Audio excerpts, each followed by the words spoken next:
January the 2nd, 1991, Kasparov was officially proclaimed world champion for the fourth consecutive time. After a heavy fight, Karlov's gold and diamond trophy was presented to him by Michel Noir, the mayor of Lyon. Kasparov was born in Baku in Azerbaijan on the 13th of April 1963. Crowned world champion in Moscow in 1985, he obtained his title against Karpov when he was only 22.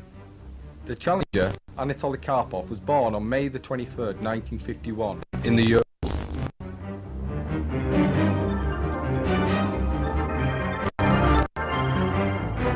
He was world champion from 1975 till 1985. His style is like that of a boa constrictor. He crushes you slowly but surely. Gary, we will thank you very much for being with us to explain the games, about the World Championship, and how you won very convincingly this match, 12.5, 11.5, with a big fight, big games, big tension, nice openings. Since the 1987 World Championships in Seville, the public image of chess has evolved considerably. For the first time ever, the champion and challenger will analyse on screen their fantastic fights. We will begin by considering the different openings employed in Lyon. Then we will consider the critical moments from these games. Finally, the two antagonists will discuss the lessons to be drawn from this historic match.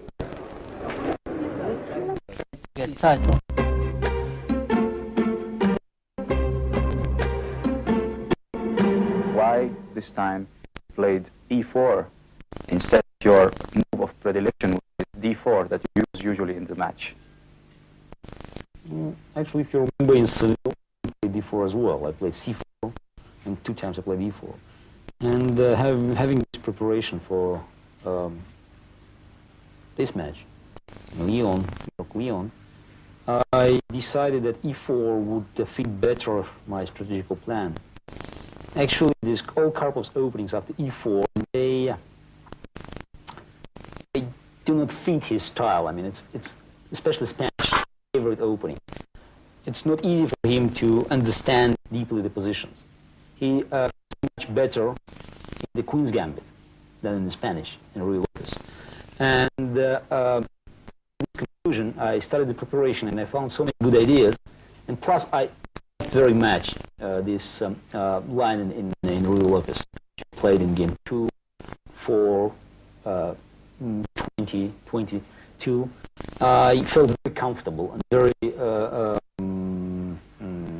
convinced that my position was very good, and it gave me enough confidence to play good chess. And I think it was a very good chess with e4, and Karpov had permanent difficulties in the match. I think he didn't expect e4 in all games. Okay, he expected e4, but not as the main weapon. And do you think this is a weapon that was the most important in the match for you from the white side? Oh, it's really important. As explained, I want to repeat it, because of Karpov's preferences on e4. Now, his open repertoire against e4 fits my style better than his.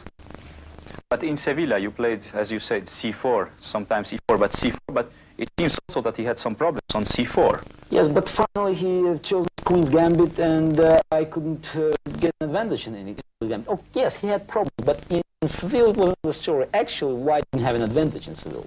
Okay, when I was White, were White. I guess that it's another sign of this match. And it's another sign maybe of the modern chess. Black has problem. Now White is serving like in tennis, and it's very difficult for Black to reply. I mean, this is a first time in a World Championship. No game has been won with pieces. No, but yes, this is the problem. But I can say that if I want to make draw with White, then I can make it to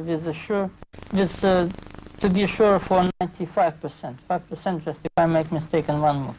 But 95% with Kasparov or anybody else. If I need to make draw with White, then I can ensure I can do this. And this is big advantage. With black, I cannot say this. Kasparov opens e2, e4.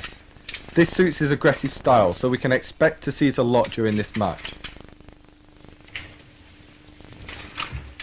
Karpov plays his favourite defence, e7 to e5. White plays knight d1 to f3 to attack the e5 pawn. And black defends it with knight b8 to c6. Now bishop f1 to b5. This move distinguishes the opening as the Roy Lopez. Why did you play the Scottish game instead of the Ruy Lopez, usual Ruy Lopez? Knight f3. D4. I had this idea in Spain in my preparation training session.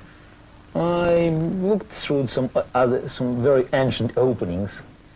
I discovered that in Ruy Lopez, in Scottish game, it's not so obvious in the theory, and the theory conclusion. And I think an interesting position could happen.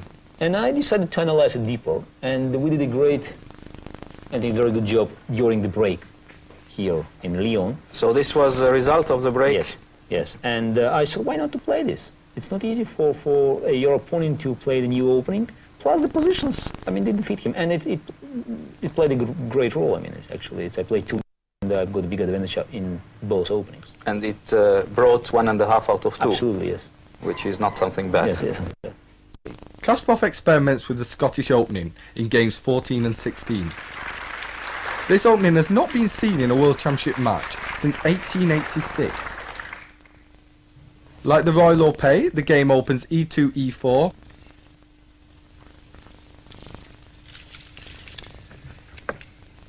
e7, e5. And then g1 to f3. And knight c6.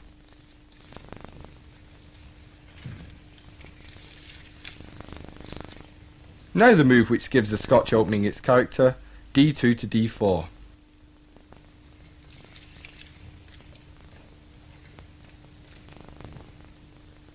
So now we are going to talk about the black choices that you had. You played the Grunfeld and you played the King's Indian. Once you said that the Grunfeld is 100% correct. Mm-hmm. So why did you also play the King's Indian? Yeah, I think that any opening is 100% correct. It's any normal opening. And it's only a matter of your feelings, your mood, and your preparation. And I have to admit that Karpov prepared a very unpleasant system against Grunfeld. Plus, he prepared, I'm sure, some interesting innovations, which he couldn't show except one, bishop a6. I think I discovered them. I discovered his home preparation. That's why maybe we played many games behind the stage. I mean, in the home analysis. I think it's really unpleasant. Plus, it's an interesting move order. Bishop is queen d2. It just excludes some possibilities from black. And I have to admit again that it's not easy to organize a counterplay with black. Black could play for the equal position, but he reduced black's opportunities to find for the initiative, to fight for the initiative. And I felt that it wasn't the positions that happened in Grunfeld were not sufficient, you know, for my match strategy. And that's why I decided to quit Grunfeld. Plus, I lost the game. Okay, I had a bad position in game 9, very bad in game 15. But anyway, until you lose, you can continue. But when you lose, it's better, especially if you don't like it, better to leave. Okay, so this is because you didn't like anymore the line. You came back to King's Indian, which is... Yes, King's Indian is more solid, you know. But anyway, even in King's Indian, Karpov discovered this system.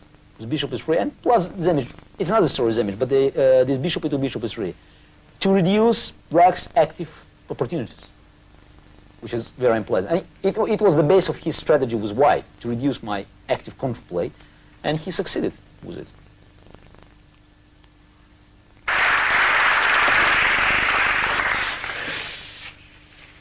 Karpov Karpov prefers to open 1d4, which suits his positional style. Kasparov always plays knight f6.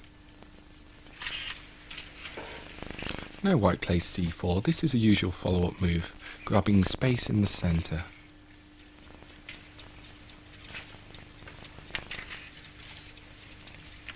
Kasparov plays his usual g6.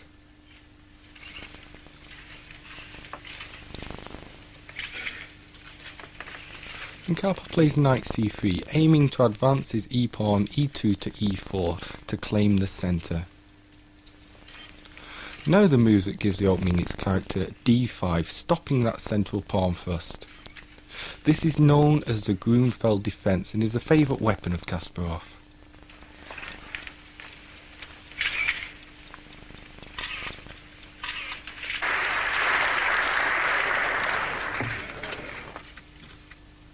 Again, Karpov opens d4.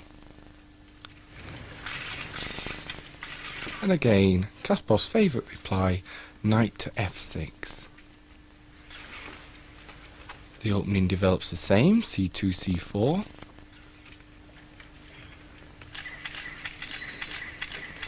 And again, g6, the fianchetto of the king's bishop.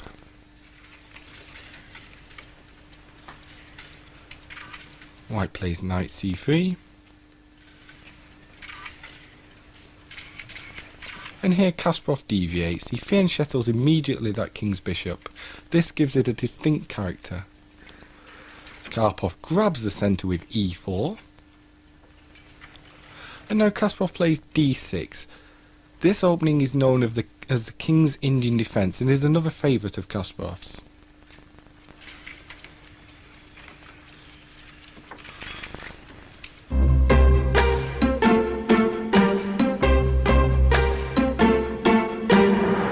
With the score level at 6-all, Garry Kasparov arrives in Lyon for game 13, accompanied by his wife and his mother.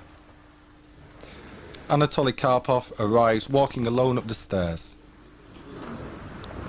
A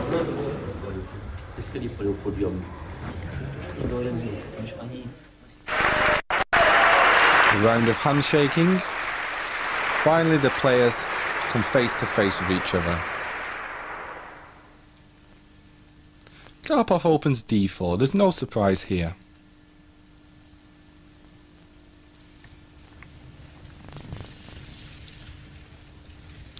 And we have a Grunfeld defence, no surprises yet for either side. On move 10, Kasparov plays e6.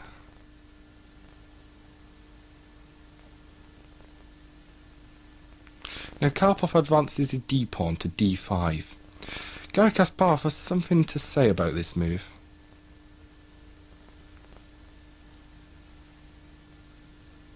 Not a good move at all. I mean, it's an idea of the variation to organize the passing pawn here, but it's too early.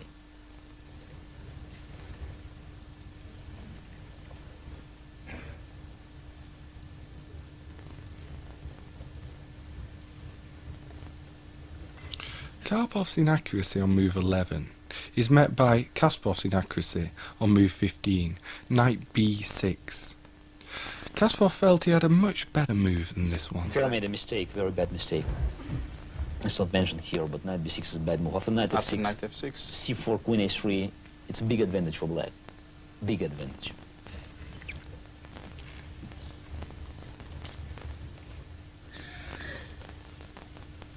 Karpov plays c4, allowing the exchange of queens.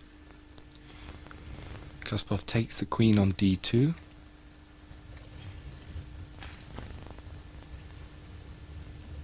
And Karpov recaptures with the knight.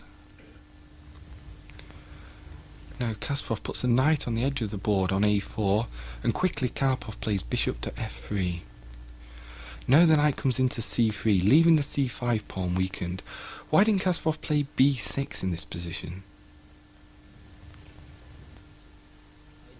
I was afraid after b6 I didn't like knight e4. And you think now your pieces are misplaced? Yes, I think it's misplaced. Actually, it's black should try to equalize the position. I mean, they're You think slightly so, you think black is slightly worse here? This is your opinion? I think slightly worse, because if I could play b6 and knight c3 or b6 and f5, then I'm fine. Kasparov just counted this variation. He played knight c3, and I'm almost sure he didn't see, he overlooked the sacrifice of exchange on c3. Otherwise, black has a good game. But after this sacrifice, white is much better. And so Kasparov should sacrifice back the exchange immediately. So rook takes. Rook takes, bishop takes. Bishop takes. So knight e4. Yes. And then it's very difficult to find good. So rook takes e4. Yes, rook takes e4, bishop takes e4. All this is forced. Yes, everything is Rook forced. e8. Rook e8, bishop d3. Then he played b6. Which is forced. Which is forced, yes. And now king g2. Yes. This is a good move. King g2 is not the best. Maybe move. bishop c1, rook c1. Rook c1 was a little bit stronger, just to attack the bishop. Attack the bishop, and then just not to give me this opportunity f5. Do you think white is slightly better in this position? Definitely better. Definitely better. I had another possibility: rook c1 or rook b1, b3, a3. So you mean rook b1 or rook c1? Or rook c1 just to kick out the bishop. Or rook b1 from and rook b3. Yes. a3. Just to have an idea to put rook on a3 and to weaken the structure. Yes, the structure. But I thought that king g2 should be quite nice, because in this situation I need king to control e4 square for the future. So this square. Yes. I played f5, you know. It looks very risky, but at least there's a chance, you know. I won't attack his weak pawns. Yeah.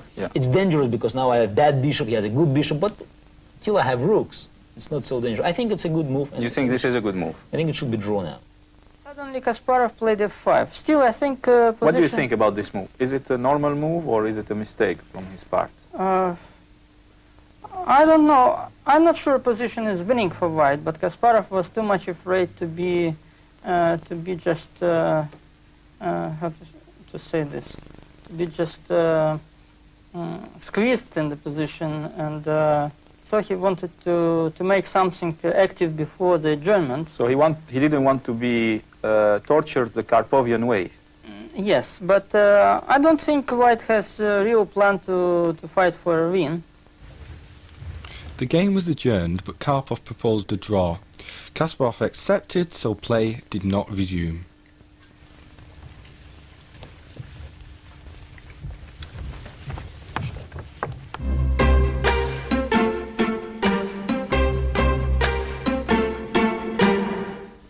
Game 14 began on November the 26th in Lyon's Palais de Congrès. Kasparov arrives at the board in a mood of concentration. He's prepared something very special for Karpov today. He opens e4.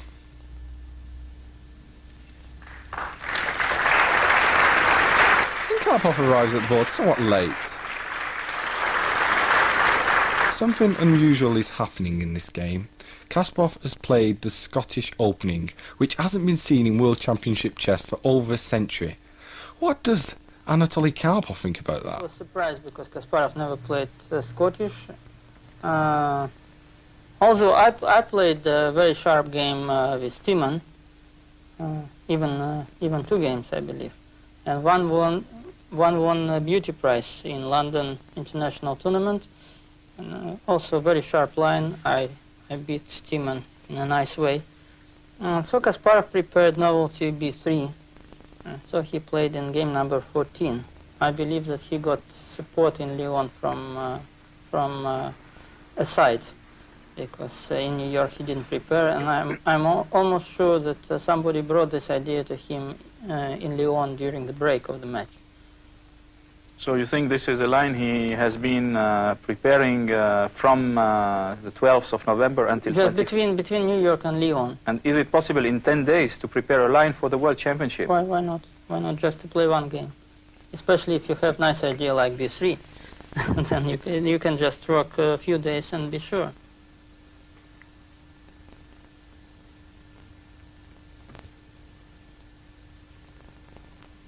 After Karpov plays his 8th move bishop a6, the world champion shares with us the secrets of his preparation.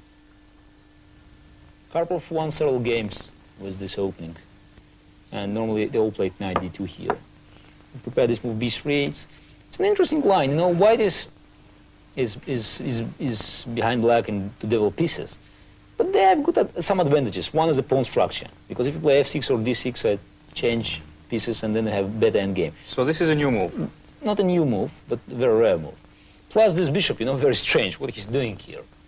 And this black should play very, very active to use this advantage, and it's not Karpov. Plus, yeah, there are many moves in the position, many moves. It's f6, queen h4, long castle, g6, and Karpov played long castle. It's normal reaction, which is maybe not very good. And I play this interesting innovation, g3.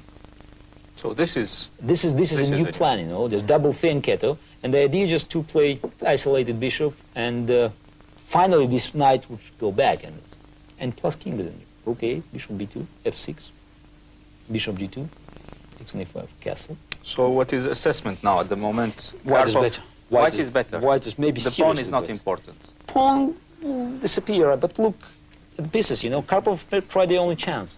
Because if we play normally, you know, I play the central strategy, and so yeah, and now I made a serious mistake, like queen d2.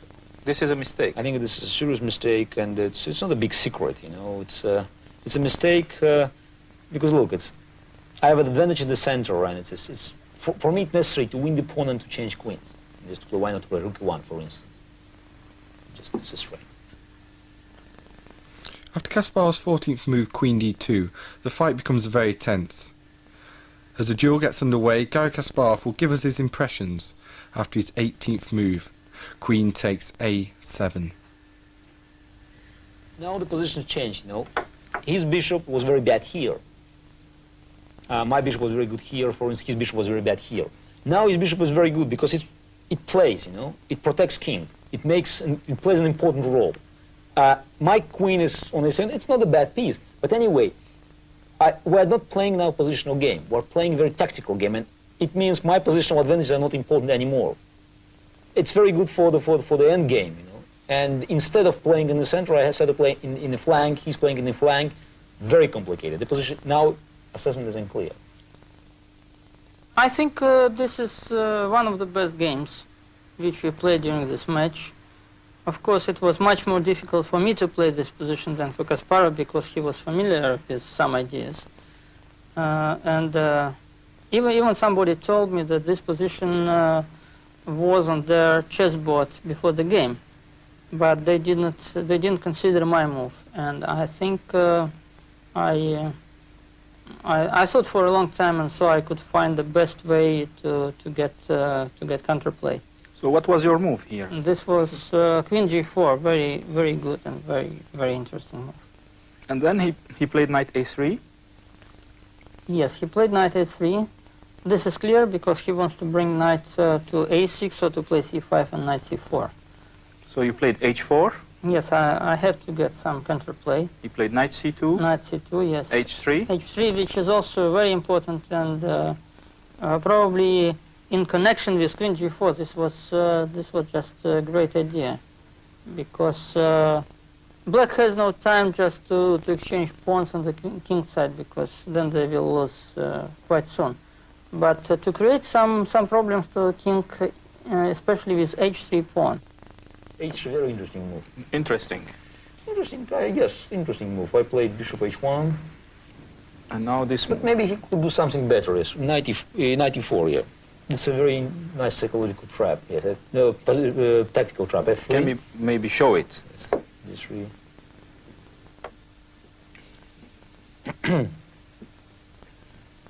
Mate. And mate. Okay, good.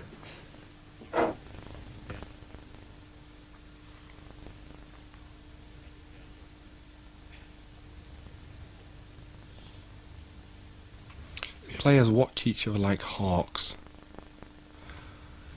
Masha, Kasparov's wife, even looks nervous.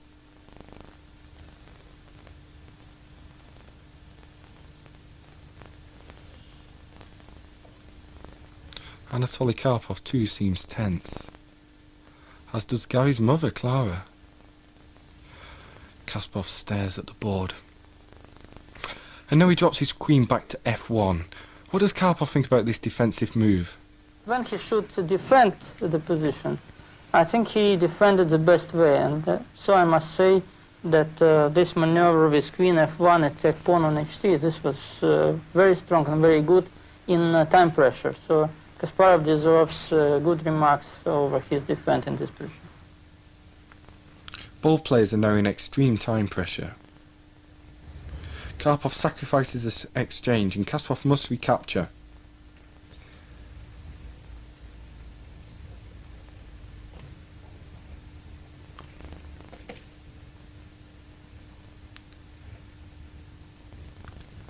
Now Karpov starts checking.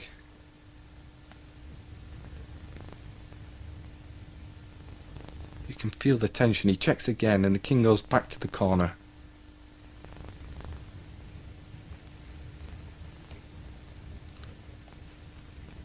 Another check.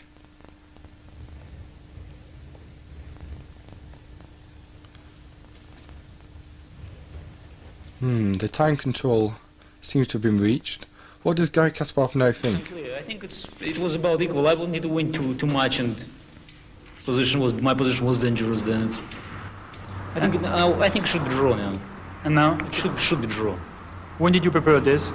Sorry? When did you prepare this? This move? In Spain, and then here we analyzed it. Actually, we prepared the whole strategy here in France. I mean, we wanted to make a surprise.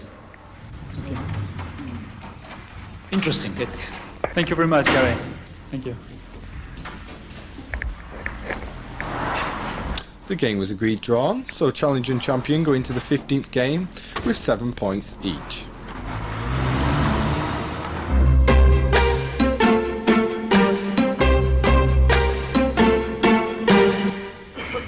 The 15th game of the match.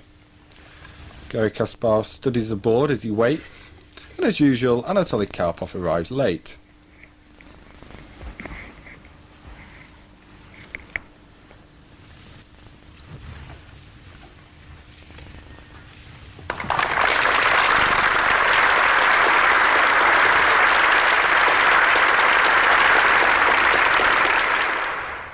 True to himself, Karpov plays d4, and Kasparov has played the Grunfeld defence. He receives a surprise though on the 11th move. What does the challenger think of this? Right. Very strong move. Very strong move.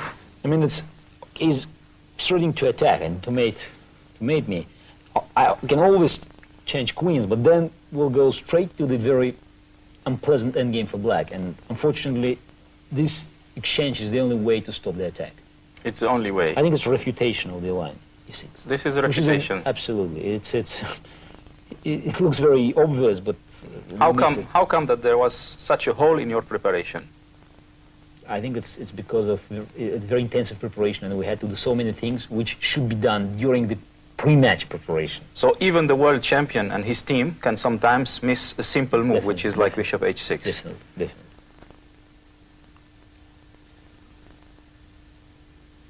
On move 14, Kasparov swaps off the queens, and Karpov recaptures with king takes d2. As we reach the endgame, Kasparov prepares to defend his position.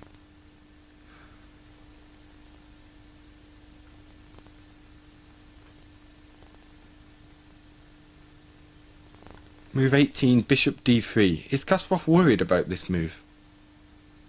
He had many plans. Okay. Knight e7. Yes. I think Karpov had many plans here. He could play g4, g5. He played a good plan. Maybe it's a problem to have many plans. He actually had 3 plans, you know. Yes. h5, or then h6, or g4, g5, or h5, and the takes and rook h2. It's a problem, but anyway, he had a big advantage. Karpov gets more pushy. He plays 20, h takes g6. Kasparov recaptures, h takes g6. And now rook to h2. It's a good plan, because now he wants to force me to change all rooks and then to play e5 and to... And this is adapted to his style also. Yes, but he spent a lot of time trying to choose the right plan. because he felt, you know, it's a big advantage, and he didn't want to miss a chance. It was his only chance in the match to take the lead. Right. Game 15. So you And, played b6? I played b6. What else I can do? Yes. He g4? played g4, yes. And now I made a move, and Kasparov called this suicide. Yes. What do you think about this? I think it's practically the only chance. The only chance. Because Otherwise, if you go straight to the changes, rooks, then it's you play g5 somewhere, and you have very bad endgame. The game will be adjourned, and you will suffer, will suffer, and probably you will lose. and anyway. probably you lose. Because it's a big advantage for white. So it's better to But after immediately e5, free yes, yourself. you have, after e5 you have some chances, you know, e5. Some practical Some chances. practical chances. Kasparov is desperately trying to hold his position. His wife and mother again look worried. The players stare at each other almost aggressively. Can the champion cope with the 25th move, knight d4? I mean, black's position is not better. I mean, it's still bad position. Right. But here, white should do something very, you know, Precise. Yeah, precise, because the value of the move is much higher. If he could, you know, play just general moves, here he should play, you know, precise plan. And it's psychologically, it's difficult to change your mind. He was ready to improve the position. Now he should play something really. Because if I could change a couple of pieces, it's a draw. Look, I changed 2 pawns. I got rid of my bad pawns here. Okay, I destroy his center, but he still has very powerful pawn in center, plus attack against my king. Karpov struggling to convert his advantage.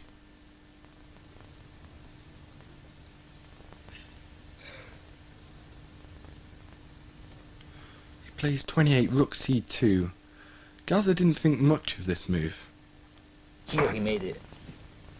Typical, you know, this is a typical psychological mistake. He played rook c2. He didn't want to push pawns. f4 was almost winning. Almost winning. Almost winning. Because now it's, I couldn't, if I played bishop g8, then he played rook c2. No, it's not a great choice for black. And then you cannot free yourself with g5 Yes, anymore. e5, yes, because e5, e5 and yes. f5. And for instance, if rook c8, then rook h7 is immediately winning. Because mate is ready at the end of the story.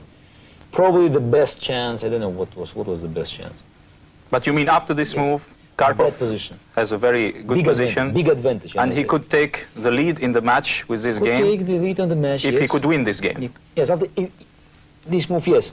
Bishop g8, rook c2, rook e8 was the only chance. But it's not, it's bad position anyway. But rook c2, you know, he is trying to keep an advantage. And So typical Karpovian move. typical Karpov, yes. This was move which missed winning chances. Because here, maybe you agree that after After f4 position is very difficult. position is very difficult Very for difficult for black, yes. Probably it's even winning. black. So this is one chance that you missed for this match on the game 15, in fact. Yes, that's right. It's clear now that the danger for the champion has finally passed. On move 33, Kasparov played knight to d5 check. With it, he offered a draw. Actually, I had to play the position, but you know, I was so happy that it's a draw. And for me, I felt that it was important that I saved this game, having bad position, and I decided to fight next game. It's normal for the match. Actually, maybe it's wiser to play, but you need another player with another character and with another thoughts. Okay. I made my decision, and actually I won the game 16. Karpov decides to accept the draw. Now, where did he go wrong? So I had advantage all the time, but so it was close to win. Yeah, and I missed somewhere.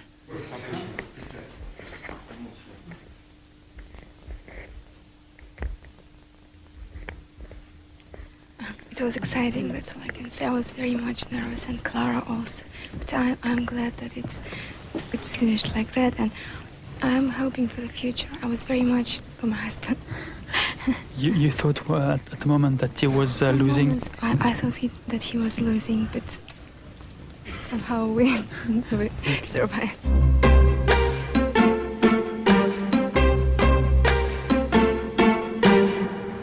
The 16th game of the match began on the 1st of December 1990, and it started a fierce debate on the use of computers in adjournment analysis.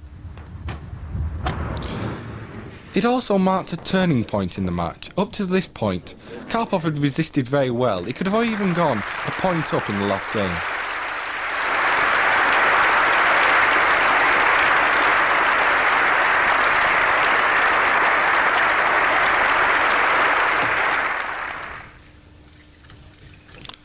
So with the score level, the world champion again opts for the Scottish opening.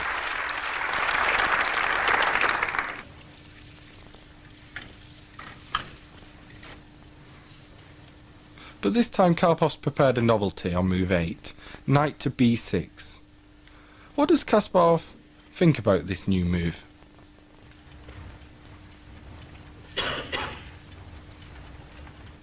Knight b6.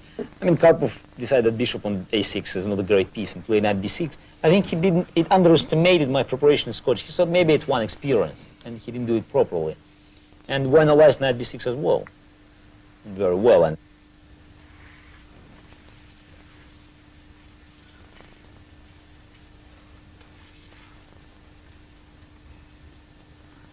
Karpov deploys his bishop to b4 on move 11, and Kasparov tells us why he's so happy with his next I'm move. sure this move he overlooked in his preparation, home preparation. And it's a very good position. Why do I take on d2. And now if he tries to destroy white pawns here, this pawn is... I push the c4, the c pawn, knight d5, b4. I should change probably bishops. It's a very bad position for black. So white is very comfortable. Very comfortable, because I can just push pawns here and you cannot stop them easily. You can analyze. It's a big advantage for white. This game is just one of two disasters in the home preparation which I had in Lyon, because we had this position at home. This is not very far from the new idea, and it was just completely wrong judgment of the position. I think this position is already bad for black. Maybe not so bad as I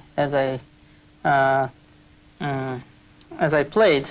I had better plans, but still the estimation of the position at home was completely wrong. And if I would just consider the problems which I could meet in the game, I would never play this line. And do you think that instead of bishop b4, if you would have played a5, a4, your problems would be solved? No, still white is much better here. White is much better. Much better, yes. But a4, this was possible, but I think it doesn't solve all the problems. Karpov's 11th move was an error.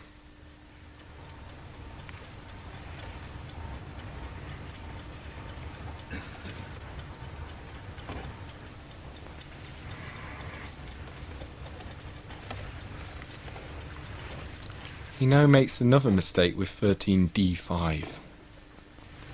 Play d5, which is I took on d5, and here he maybe made decisive mistake. C takes d5. What should he play? Queen or knight, any move. And then try to change bishops, and because after c takes d5, rook c1 is almost lost. And did you analyze this position already? Rook c1. It was a conclusion that black is in big trouble. This position. I mean, we finished our analysis here. So preparation with the white pieces was excellent. Not bad.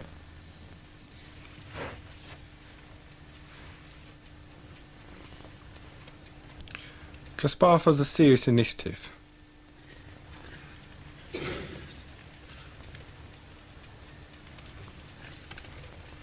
He castles kingside, and now he explains to us where he thinks he went wrong here. Castle. White is completely winning. h5, and now h3. You know, it's a lazy move. Why not queen d4? H takes d4, queen takes d4, and it's a end game. Completely lost for black. The game is adjourned. Kasparov seals the envelope and gives it to the arbiter.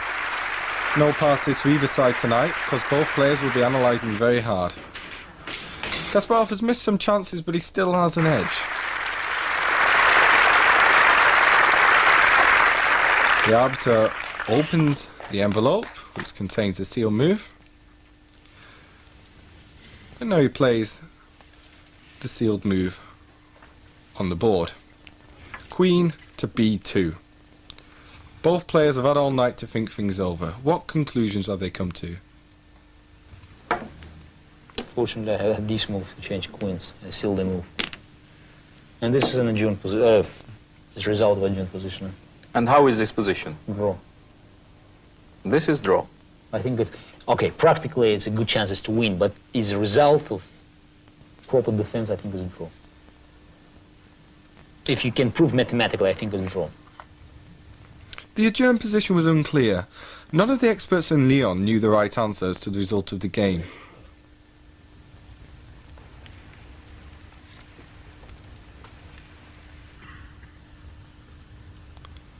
It seems that the challenger's 54th move, g6, was a mistake. Better was knight c4, followed by the advance of the pawn to obtain a draw. But let's hear Anatoly Karpov. He has some things to say about his adversary's play. No, I think from the moment where Kasparov got decisive advantage, he started to play very badly. So almost every move just needs to have question mark. What Kasparov played maybe during 10 moves, I don't know. And so he almost missed all the possibilities, and the adjourned position was still difficult for black, but we couldn't find clear winning continuation for white, but at the same time we couldn't find clear draw continuation for black. I believe Kasparov didn't play the best way during enjoyment, and probably he pointed out the moment where I could make draw by force. Karpov is about to play his 88th move. King to f8, attacking the champion's rook. But Kasparov will adjourn with the advantage.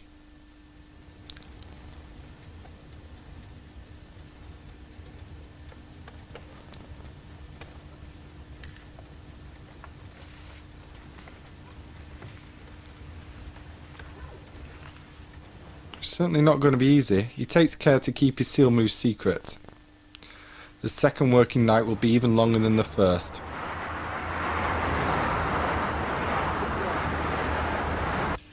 Now we're ready for the third session of play. The arbiter plays the 89th move, rook to a7.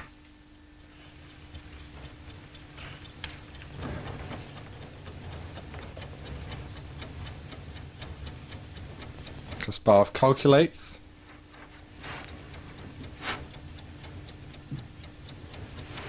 On a move 102, he plays king a7. And now Karpov must resign. The world champion takes the lead, 8.5 to 7.5. But there's been some controversy about the adjournment. Different things. It's adjournment, one story, timeout, another story. I think that for the next match, something should be done with the adjournment. Computers are important, but if you remember the second adjourned position, I mean, this is we can put the second adjourned position, which was... What do you answer to the people who say that this is a computer? No, computer, it was checked, you know, that this is, computer couldn't analyze the position. So it's only the man who can still analyze this position. Sorry, Bishop was here. Computer couldn't analyze the position. I mean, computer could, all computers, I mean, because it was checked, you know, you can ask Luger, Friedel, all computers, they was unable to find a way. I mean, even Deep Soul, the strongest computer, needed the first 5 moves of my plan to find a way. So this is... I found it mathematically. I spent 2 hours. Mathematically, it's maximum 17 moves. So this is the end of the controversy about this? About this game, yes. There was no controversy. I mean, it was a typical lie spread by, I'm sure, by some people who wanted to reduce the importance of this victory. Nothing to do with the computer. And I told all my friends 2 hours after the adjournment, mathematically won. So the game is just over, and this is a power of the man, and Yes. not the power of the machine. This is very The important. machine is quite weak in this position, even in this position.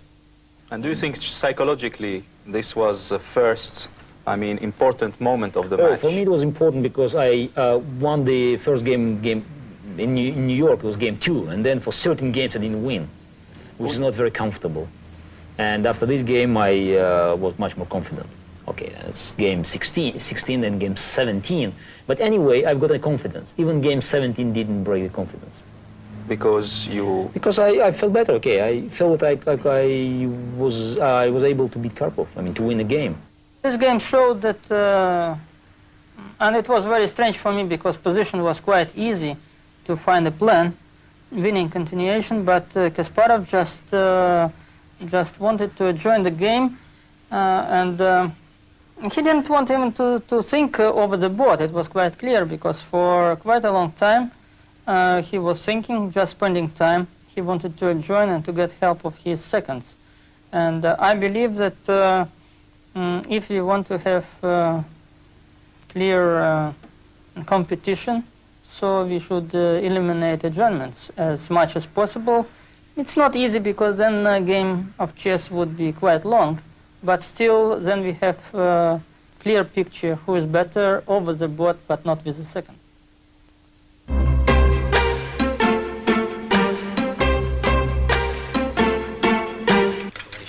The 17th game was played on the 5th of December 1990.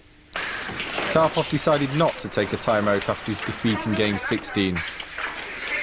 The challenger suffered a blow to his pride and he's hot for vengeance. The world champion again chooses a Grunfeld defence. This time it's Kasparov's turn to produce a novelty.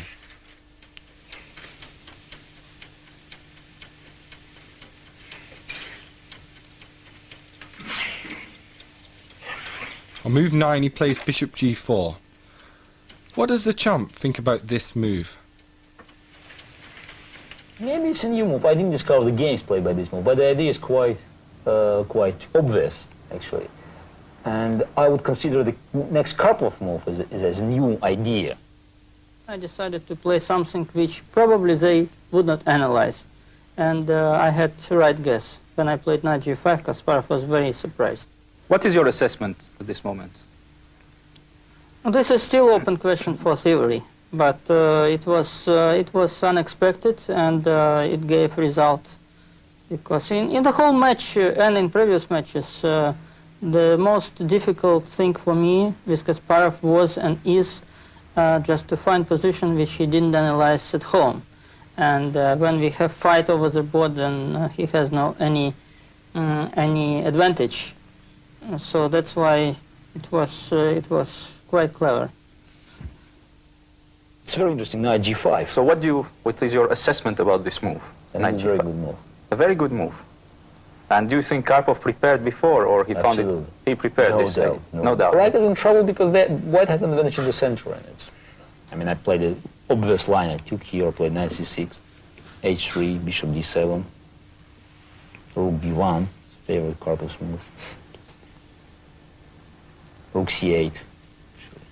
He cannot take here because I take on d4. That's. I play knight f3. Maybe you can show to. For instance, take here, takes here, take here, take here.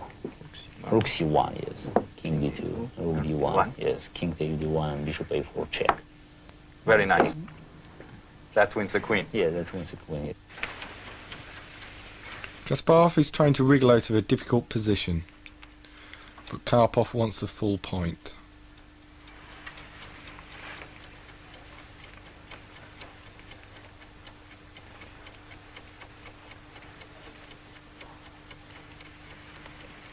The challenger plays a sharp 18th move, bishop to g5. Kasparov seems rather bewildered. Let's ask the champion about this move. Bishop d5. And What do you think about this move? Good move. Good move. Very good move. And it's, I saw that it was another recommendation. Yes, d5 here. Yes. Which is not very good. And a6, knight d4, and e6.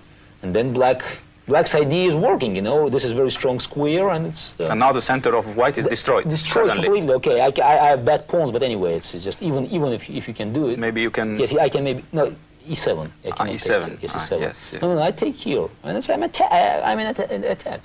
No, I think Karpov played it very well. He played bishop d5, a6, rook c1. And again, the same problem. What to do? You know, maybe it's the best move in the position to play f6. And after the bishop is e6, you know, trying to stop it and having this for post strong.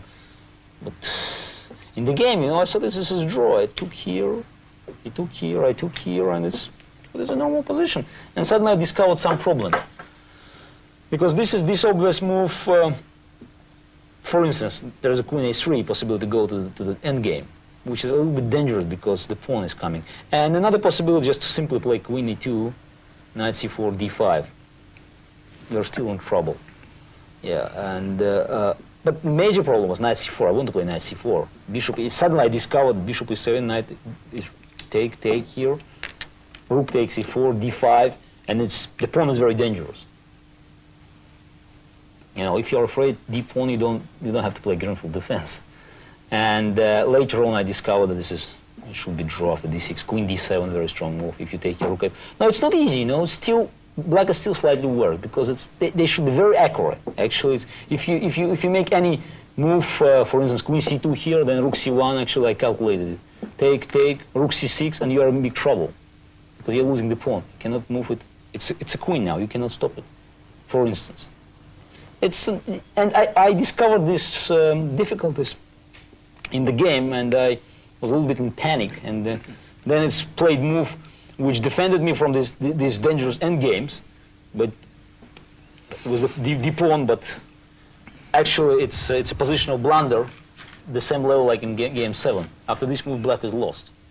After this move, black is lost. Completely lost. I mean, yes, completely lost. Rook c1, and he won c line. And this is... Completely lost, no chance.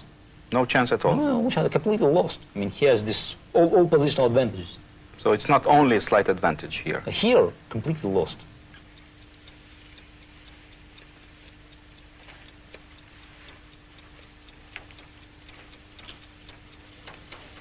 Karpov plays knight d2. Let's see how the challenger feels about this position. Knight d2, this was a very strong move. And after this, Kasparov just collapsed. In few moves, he lost the game. But where is his mistake? Just a decisive mistake came immediately. He exchanged knights. Bishop takes. Bishop takes, and then he played rook c8, which was the last mistake, I believe. After What is other possibility for him to hold the position? Of course, it's not clear because this position is quite difficult, but probably bishop e5 he should play, something like this. Bishop e5, so would Just, give him better chances. Just try to hold the position, because if rook c6 now, maybe e6, just trying to exchange one pawn and still to fight. And after he played rook c8, he just lost decisive tempo with rook c6, and after this position is completely lost. After 34 moves, black's position is grim. Bishop f4, and instantly Kasparov played queen d7.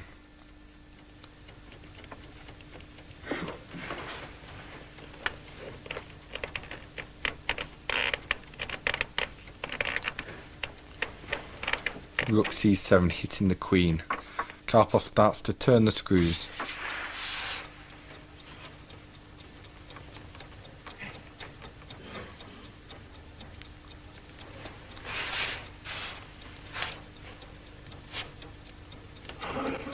The queen has to go back to d8. This looks very grim for the champion.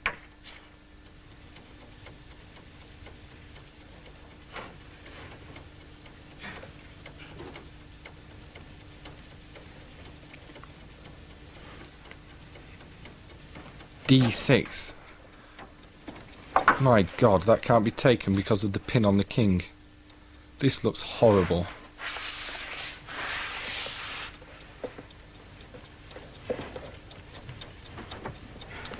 Kasparov lashes with g5, hitting the bishop,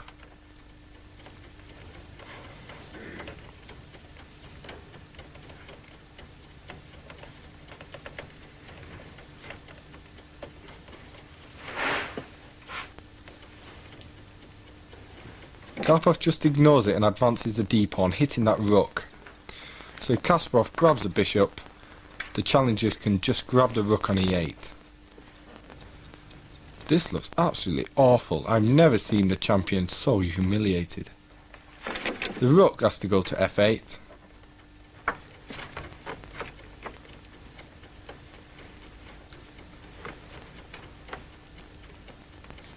Karpov checking his calculations, drops his bishop back to d2. Now this looks very easy indeed for white.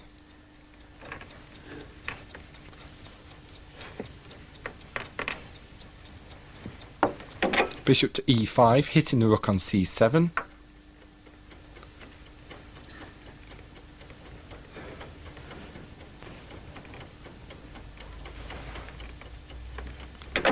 Just rook b7, moving the rook out of the attack from the bishop.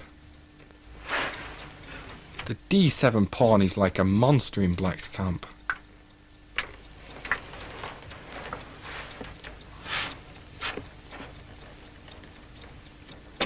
Yes, and the world champion concedes again. What a fantastic victory for Karpov. Let's hear Tolya's verdict on this incredible game.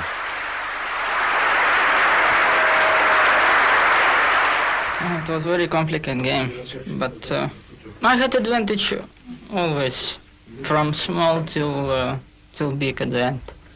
But he made one mistake, and after this, it was very difficult to save the game, because probably b5 was not so great, and then after he played rook e8.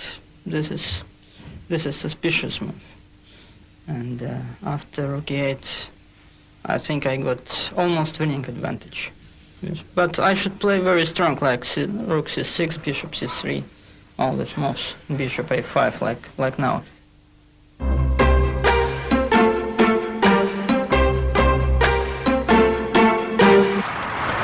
Game 18 starts on December the 8th, 1990. Kasparov received a body blow in the last round, but he's not the kind of champion to run from the fight.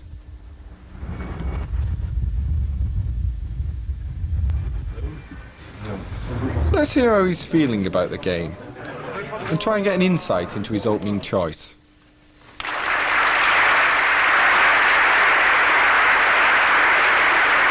I decided that it's time for Ruy Lopez because I prepared Ruy Lopez as well, and it's a Scottish played their role, and I decided to go to the normal Ruy Lopez line, especially Karpov didn't show the good defense in New York. As usual, Karpov arrives late. Is this part of his psychological warfare? In any case, there's war enough on the chessboard.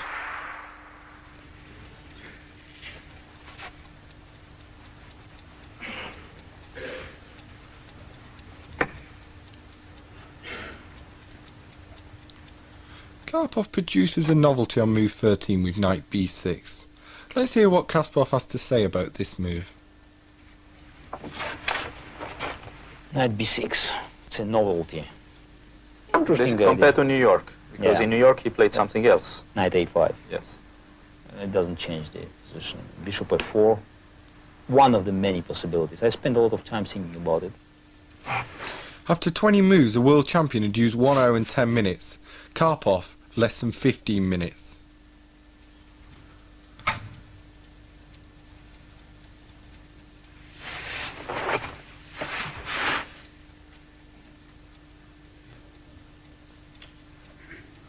Karpov plays rook b8, and Gaza gives us his opinion on this move. Rook b8. It's a critical position. How can you explain that at that moment you thought a very long time, Yeah, I spent... and Karpov spent only 14 minutes? Yeah, he analyzed it at home, it was a preparation, but I think he played it too fast because he didn't believe, he doesn't like to sacrifice pawns. Probably he was convinced that it's a good idea, and it's after queen d2 c6 he can open all his bishops to destroy my center. But as a great player he felt something was wrong, and he was right. And how can he feel that it is wrong and play it still? Yeah, you know, but maybe he was convinced by the coaches. I mean, they saw lines, yes, it's fine, but... Isn't it a lack of professionalism not to go and to check what are telling you also? Karpov again, I mean, sometimes he trusts coaches. I mean, he's not checking himself. You mean that you never trust coaches and you check all I the lines? trust, but I check all analysis. Sometimes I can make a mistake on my own, but I check all analysis. I don't. Normally I play my ideas. I mean, it's just 9 ideas out of 10 my mind. Queen c4. I mean, it's a very strong move. I mean, it's easy to explain. He had bad bishop. He wants to destroy my center, and then it's all the quality of his pieces will become strong. After queen c4, he cannot improve. He cannot destroy my center, and this pawn is okay. It's not important. Rook a2. If he goes back, then knight b5. If he takes, I take here, and at a position without any counterplay. With this weakness, and so you think this is big advantage for very big advantage? Big advantage for white. This is just the second disaster we had in our preparation, and that's why I must say that our preparation was not perfect during the match. We had this position, and so we just didn't pay too much attention to a very strong reply queen c4, because we considered queen d2. So what did play here? And knight b5. Knight b5 we thought maybe was the most complicated and best move. But Kasparov played very simple and very strong, queen c4. So queen to c4. Yes, queen b4, c4. And after this, probably white has already advantage very close to decisive. Very close to decisive. Yes, I spent here maybe more than 1 hour, and I couldn't solve the problems. Of course, the best practical chance was just to take on b2. So bishop takes b2. And then rook a2. Rook a2. Yes, and just try to hold this position as bishop f6. Bishop f6. But then knight b5, and position is very difficult. Knight b5, and your, I mean, judgment is that this position is almost winning for white, or? But very, very good. Very good. Very good for white, because I must exchange 2 knights, and any bishop I exchange would bring additional problem. If I exchange white color bishop, then I have hole on c6. If I exchange black color bishop, then my white color bishop is terrible on b7. So you mean this is a particular case in chess where 2 bishops are weaker than 2 knights? Yes, because they are just have no space. No life. No life. Yes, this bishop just controls empty diagonal, and this bishop in trap, just in the net, and I cannot even move this bishop. Not to a8, not to a6, b6, c8. Then this pawn is hanging, and no place to bring this bishop. So this position is very bad. Karpov's preparation has not been a success. It certainly has not caused the world champion many problems. Between move 20 and move 24, black's position visibly deteriorated.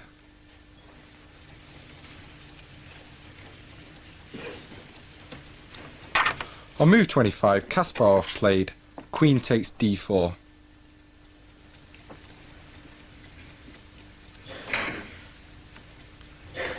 Karpov captured the pawn on c6, and he's now a pawn down. Is the position already lost? I wouldn't say that it's lost. I think I made 6 very strong moves in a row here. So you think you still have to play very precisely in It's order... typical Karpov, you know, that's some good chance. Look, knight is here, it's not a good knight. Bishop is strong, the pawn is weak. This pawn here, taking this pawn. There's some chances. And I made several of very good moves. I was very proud of these moves. As I played b4, it's an important move. First strong move. Yes. For instance, if he goes take, I then can take and play b5, you know, tactical possibilities. He cannot take because it's pinned. And if he goes bishop is and then knight c4, knight takes d6. But we can maybe explain Yes. to our people. Rook b1. And after this move... Yes, I take here, take takes, here, take here, rook takes b5, rook a8, mate. And this is mate. Mate. Good. So first very strong move. b4.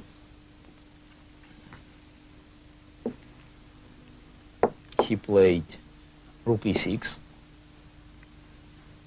rook e3, h6, just in case. f3, very important move. And very strong. Very Position strong. is very solid in the Yes, center. you know, he has a white square bishop, I put pawn here, rook c8, rook b3, preparing to win piece, yes, threatening threatening this move. b5. Played here. He played here. Wait a second. Queen, bishop b5, and rook b2. Very important move. Knight is coming now. And now that the knight is coming, yes, knight is coming. That's the end of the now story. we can say that it's yes, now, the end of the game. Now it's the end of the game because knight is coming. I saved all my advantages and I've got my knight here. So first of all, we can maybe make a summary of the situation. Karpov came with a prepared line. Yes. Then he made his opening, but it didn't work. Yes. You had a better position, and then you played 6 consecutive Yes. strong moves Yes. to reach this position. Yeah. And now the knight is coming there, Yes. and this is over. Over. Absolutely. Kasparov is to adjourn. He will think for 20 minutes before sealing his 41st move. Karpov's position is untenable. Still, he will return on the next day to check the champion's analysis. On move 55, Karpov plays h takes g4. Kasparov simply recaptures. Rook back to f6. The world champion plays 57, rook c4, cutting off the black king. This forces Karpov to resign. So Kasparov is in the lead again. Is the challenger depressed?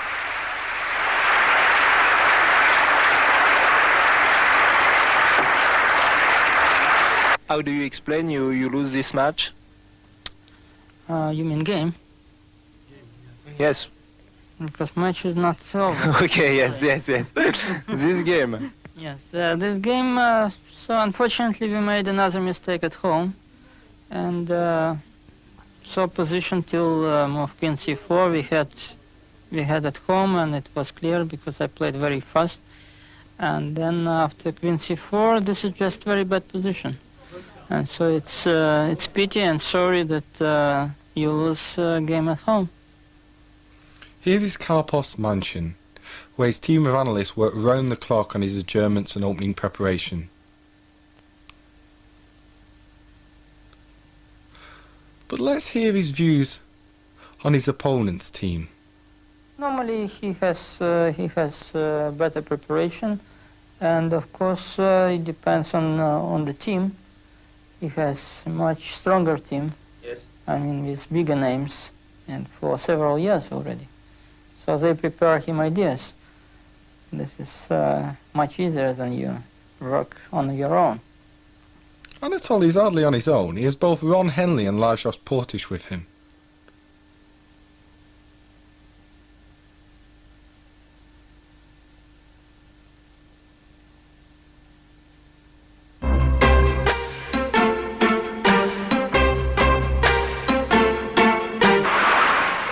As the snow falls on the 12th day of December, Game 19 gets underway.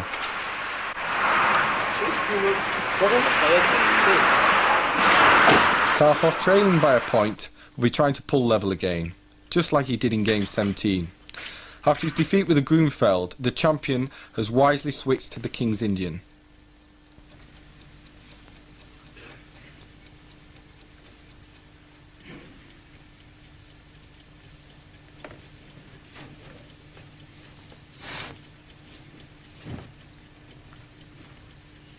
On move 10, Kasparov plays knight a6, and he has a few things to say about the move. He made a very good decision here. He left king in the center, because then it's the only active platform for black to attack here. But if there's no king, what you can attack? Played knight d2. Karpov desperately needs to win this game.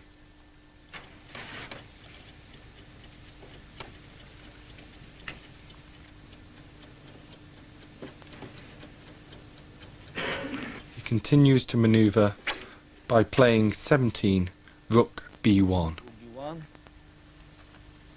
And what is your assessment in this position? Black was slightly worse. You know, Slightly worse. It's maybe queen g5 was trying to organize something here. I played b6, and he played knight f1. And it's an unpleasant position because Black should do something here. I mean, how? And now you played this move, bishop f4.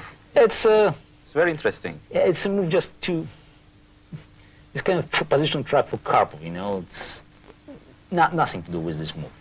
I don't know what to do, for instance, after h4, but I didn't see the possibilities, what I can do in the position. I mean, how can I improve it? My knight cannot come to g7, it's probably too late. And it worked out, it worked. He played g3. Very bad.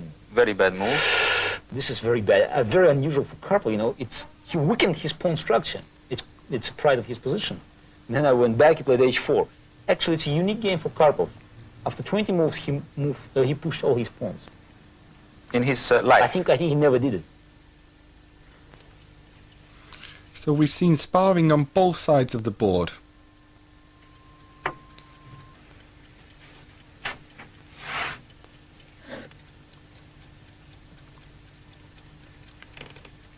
Karpov now looks towards his king side and plays king to h1. Here I was really surprised by his move. Obviously, Black wants to open the game. I mean, I expected b5, and I thought maybe this is draw. I didn't want to open the game here. And suddenly he played king h1. Very bad mistake, in my opinion. Take here, and of course a5. He played knight f5, but take. Take on b4, rook takes b4. Now the game is open, but look, all black pieces are coming. Of course I don't want to take this pawn. Not this knight, rook b6, knight e4. Black is big. And by the way, it's a good puzzle for the chess player. Which knight is on e4, knight f6? Where is knight g8, where is knight b8? What is a knight here? This is a knight b8? Yes. And this one is a knight... Yes, g8. And this knight comes... Knight f6, g4, h6, f7, d8, b7, c5, e4. So this is a mathematical problem. Yes, mathematical problem. As he approaches time pressure, Karpov speeds up. Many people were sure that Kasparov would win again.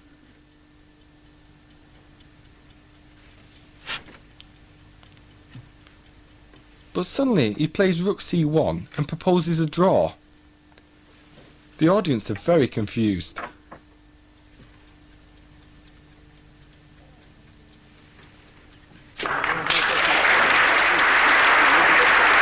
Let's consult the players about this rather strange result.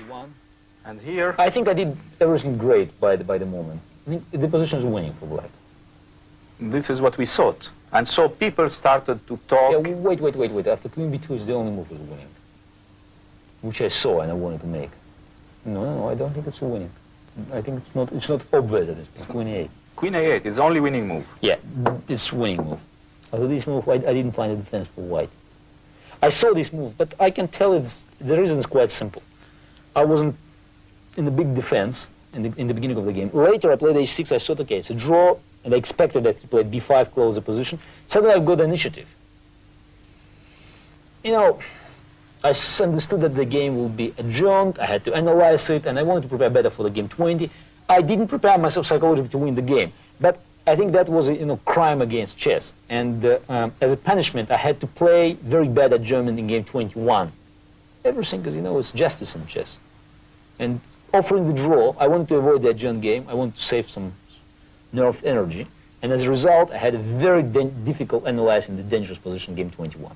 So... yeah, I think the player of my level couldn't afford to offer draw in the position. Any move was very good. Okay, but this move was probably winning. In this game, I must say that this was only one game in which I suffered with white, mostly because of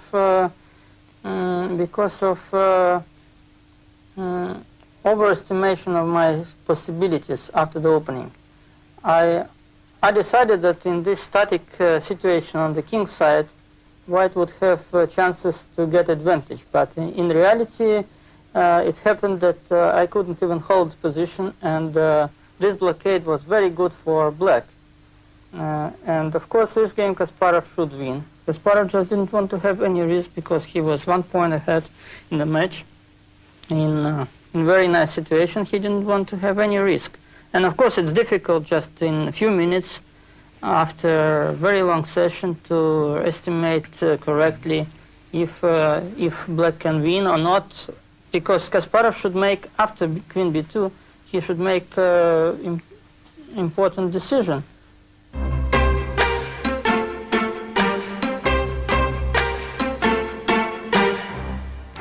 The 20th game was played on December the 15th, 1990. This day will go down in chess history.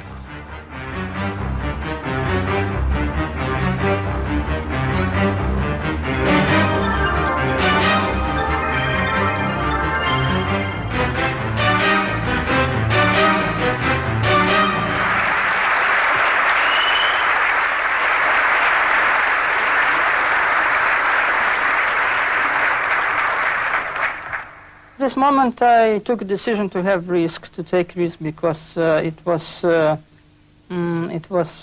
hardly could be considered that I can win two white games out of 2, and just to get title back I should get lead with 2 points, 2 points out of last 5 games, and so we can come back to this old and as we called archaic rule in the chess.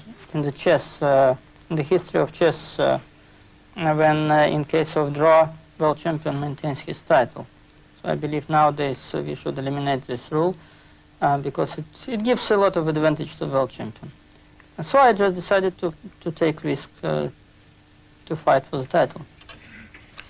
This will be a battle without mercy. Both sides eagerly enter a sharp variation of the Roy Lopez.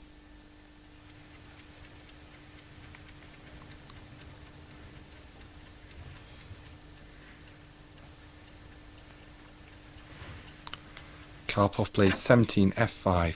What's Gaz's verdict? That's a good positional idea, just to destroy white center, but one consequence, king.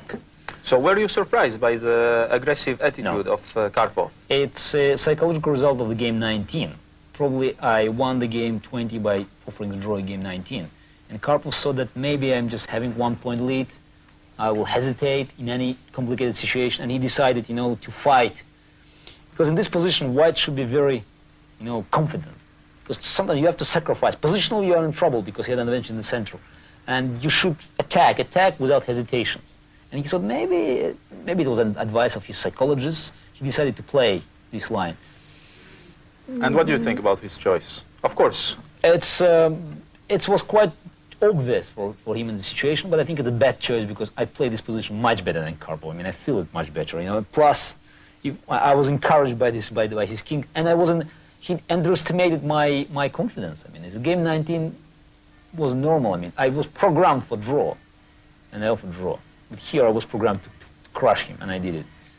I was choosing very sharp line, as I told, just to fight with Kasparov. And also, we could remember not very successful set of games, Spanish opening in Leningrad match.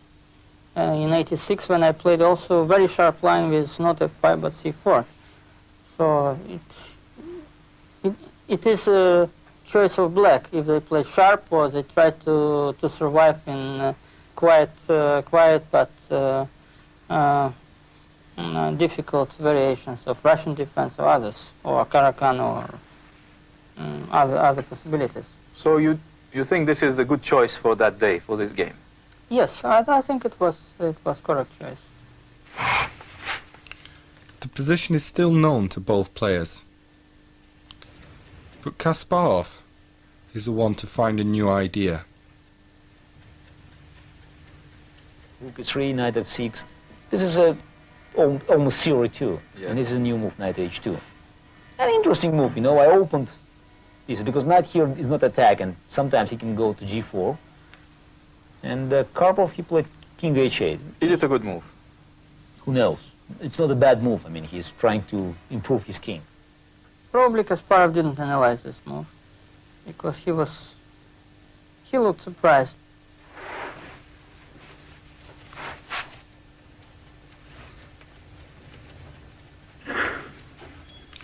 Karpov has sheltered his king in the corner, but Kasparov's determined to get at it.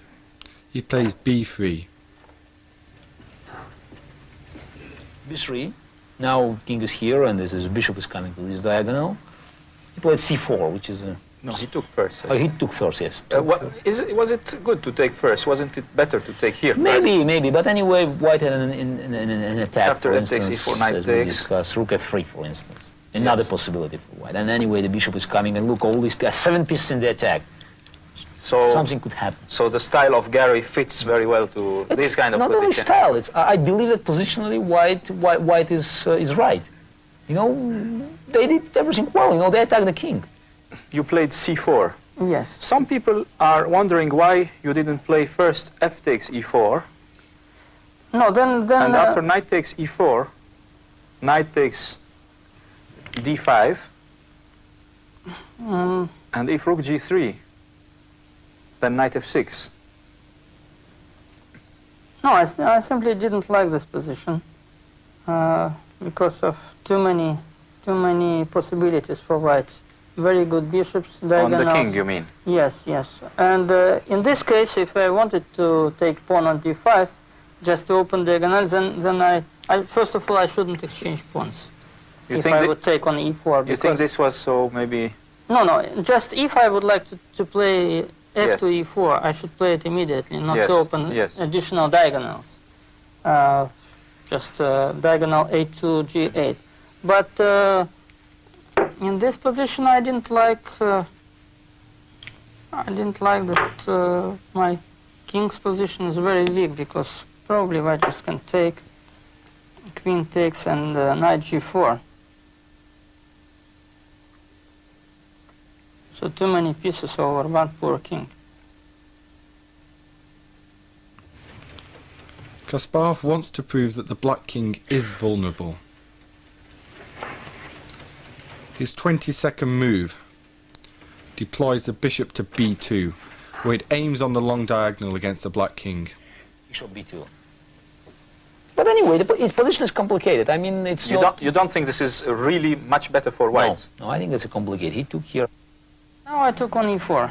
This move is very useful because in case of emergency I can always play knight d3 and to close one bishop and attack another one. But I have this possibility to bring knight to d3, to close b1 bishop and to attack b2 bishop. So this was the main idea.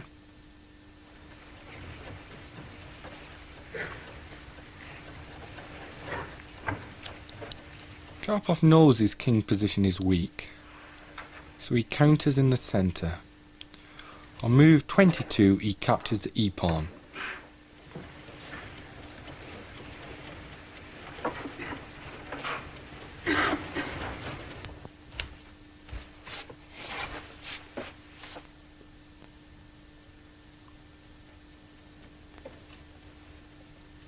Kasparov recaptures with knight takes e4.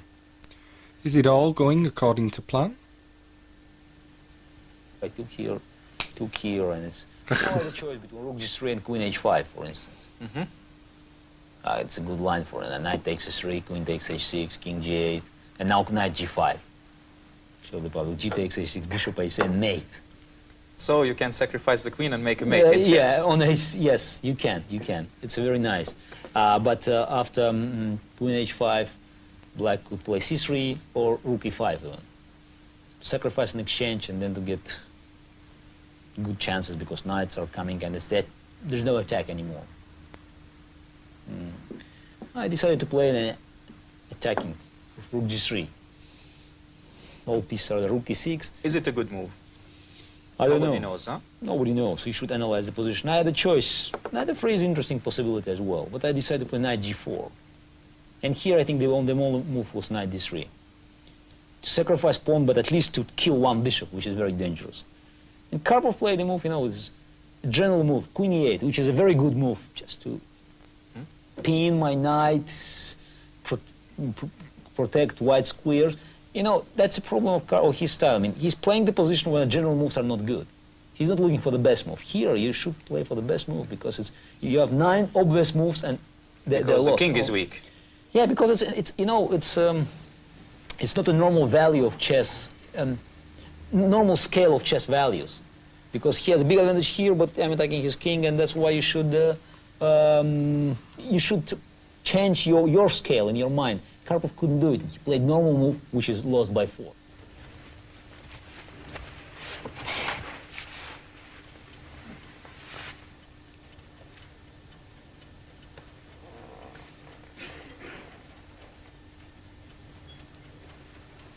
So let's see Kasparov play this move, rook g3. So this was a little bit too emotional, I believe. Rook g3, the whole attack. It brought Kasparov the world title, so you cannot criticize him. But I think you believe this position is good for white? What is your impression? No, I thought during the game that I had already a good position, and Because you played a very good defensive move. It looks like rook e6 is good because it's defending already h6 yes, and giving some place maybe for the rook also to come yes, I later wanted on. to connect my pieces, my rooks. So Kasparov played knight g4, and after this move, you committed probably the decisive mistake. Which Yes, just it was.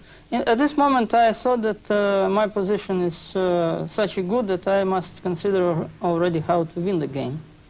But still, I should be careful, as game showed that white had good chances for attack. So the easiest way was just to play knight d3. Still, white has some chances to try to exploit the weaknesses of black king's position. And so you think that after queen e8, the game is over. This is a decisive mistake. I think so, yes. I think so. So the rest is just, I mean, a matter which is not too difficult to play between the best players in the world. Yes. So it was just quite easy.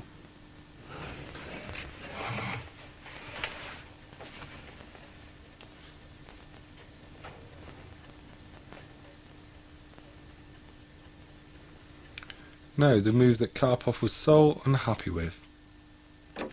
Queen e8. He felt this was a critical error. Does the champion share his opinion on this move? Queen e8 was a bad mistake. Queen e8. After knight takes c6, I think I had winning attack. The only defense was knight d3. You know, he had to change one bishop, because after knight takes h6, rook takes h6, knight takes d6. It's for force, and c3 he played knight f5, c takes queen g4. I didn't see. Okay, maybe you'll find the defense, but I didn't see how he could protect the position after queen g4, for instance, queen h4, check king g8, king h2 simply, and so many threats I have. You know, I have 6 pieces in the attack. It's too much for one king. Kasparov returns for the kill. Knight takes h6. So he did not see this move? He didn't. I didn't calculate it properly. I knew that it should win. I saw you playing very quickly this I move over didn't the board. calculate. It's just, I saw several lines. White's winning because I have 7 pieces in the attack. 2 bishops, 2 knights, 2 rooks, and rooks is attacked to queen. He has some pieces protected. Okay, rook, 2 pawns, and bishop, and maybe queen. Okay, we can change. You know, it's an equal change. I change 1 attacking piece for 1 defensive piece, but I have enough pieces to make him. So let's have a look. Knight takes. h6. He played c3. You know. And now, why didn't he take? Okay, if he takes here, it's very nice. I took knight takes d6. Now I can show you many good, interesting lines. Number 1, if he's trying to escape with his queen d7. Then I played queen g4. Queens. If he takes here, then bishop takes d7, mate. So bishop takes. Bishop takes, queen takes. This is mate. Mate, yes. If he takes your queen with now. the rook, wait, so Yes. then check.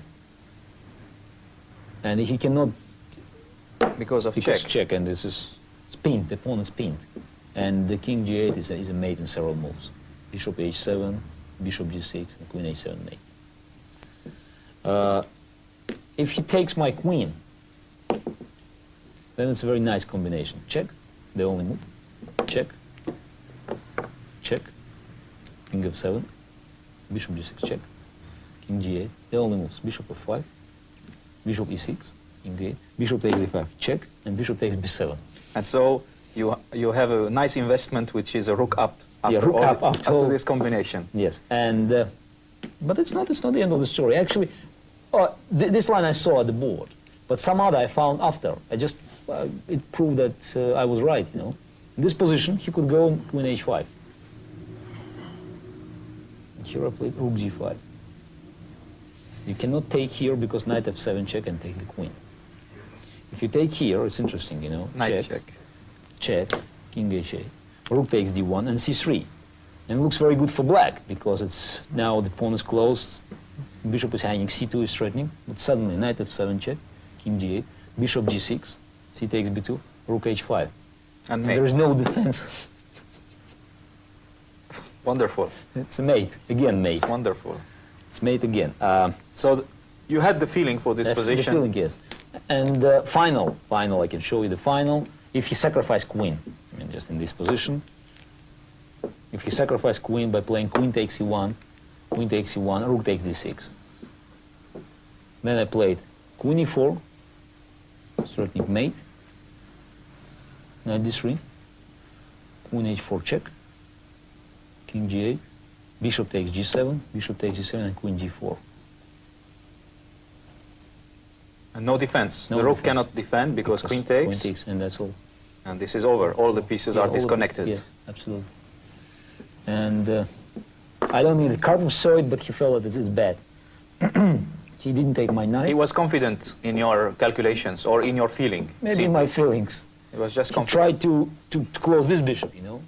It's fine, but now this bishop is very strong. See, So first of all, you gave one piece. Now you're sacrificing another piece. yeah, another piece. Okay, he killed this bishop, but this bishop now, he cannot close it anymore. And This he bishop gave is you very some strong. tempi, which is Tempi, important yes. in chess. Yes, absolutely. And I still have 6 pieces.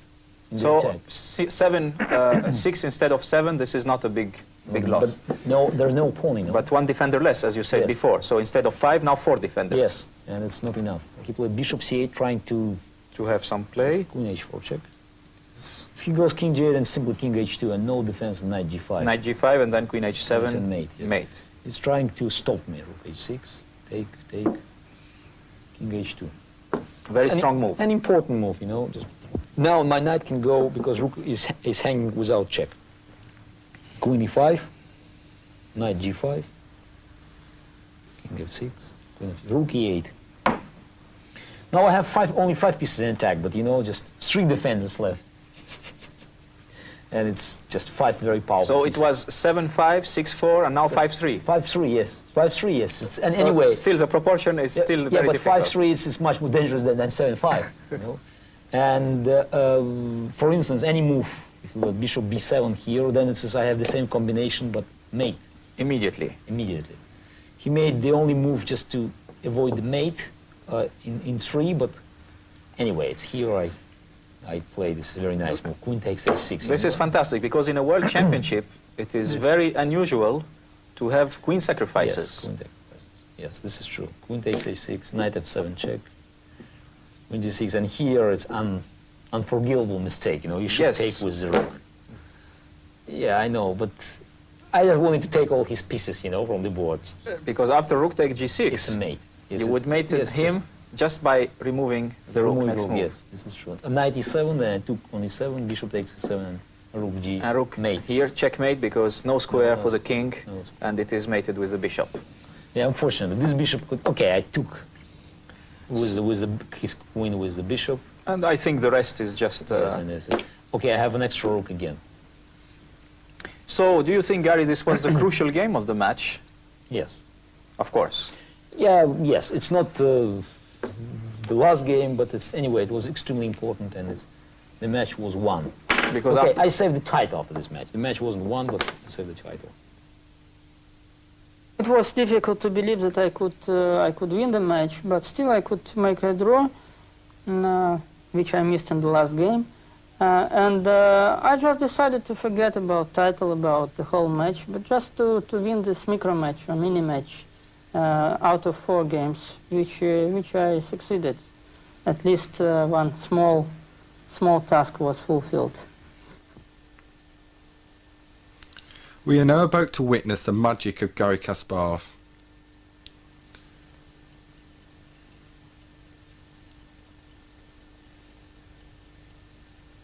The world champion checks his calculations. It's really important to be accurate at a time like this.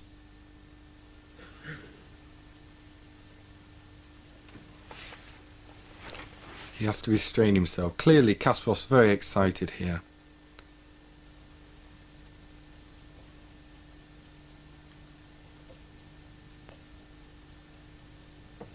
One last check.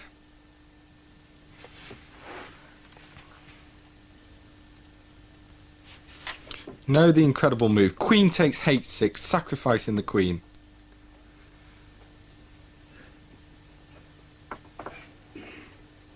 The time control's reached, and Kasparov lends Karpov his score sheet to copy up.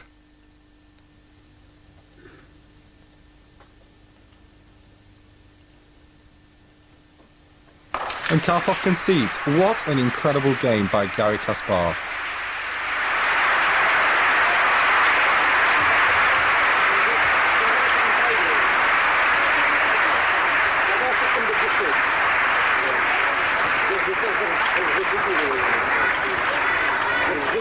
I mean, it's the most, I don't think it's the best game, but it's the most effective for the public. Congratulations. Thank you. Thank you.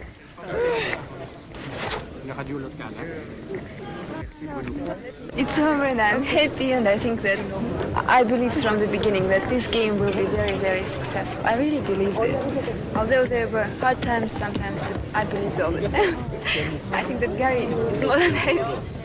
Thank you.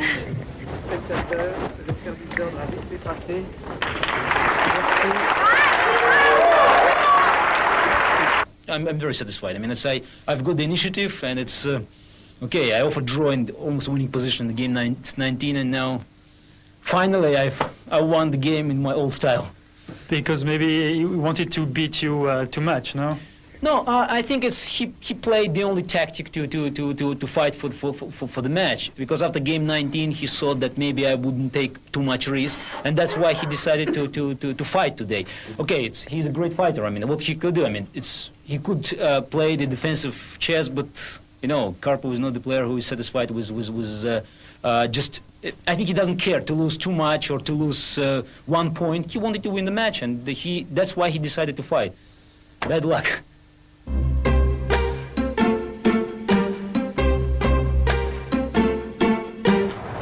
Game 21 starts on December the 19th, 1990. Kasparov arrives looking confident, with good reason. The challenger now needs 3.5 out of the last 4 games to gain the title. This seems like an impossible task, but Karpov will fight against fate. And Kasparov will come to name this game the punishment. The punishment.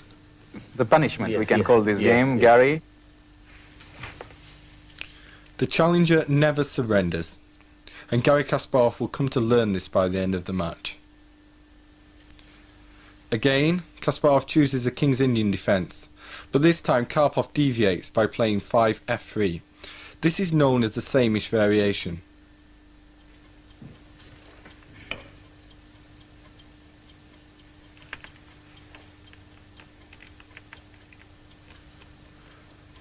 On move 17, however, Karpov goes wrong with bishop to c2. Knight g3 could give him an advantage. Knight g3 would give an advantage Yes. to Karpov. Yes, But yes. instead He of played that, typical Karpov move, bishop c2. Bishop Before c2. King, he played bishop c2. And now after knight f6, the position is very good because I want to go on d7, and this pawn is sometimes... but how can you explain that he plays such a Karpov, move? that was great, you know. Sometimes he refrains from the very aggressive Why? combinations, just to wait the better moment. It's his style. Of course, with bishop c2, I lost opening advantage.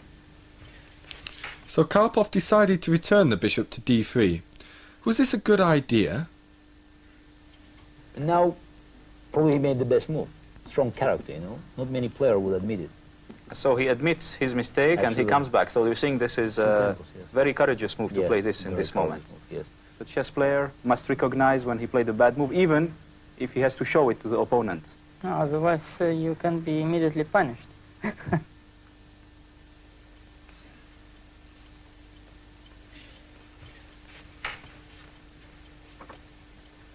Karpov is manoeuvring in Karpovian style.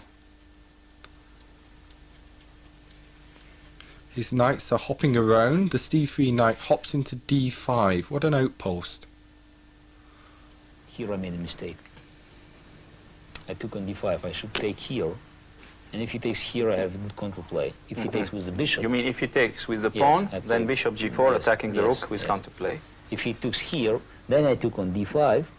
He cannot take with the bishop because queen c7 and knight is a It's problem. not in... Yes, he should take with the knight. Yes. And then b5. And the position in the game, which he refused to play, Karpov.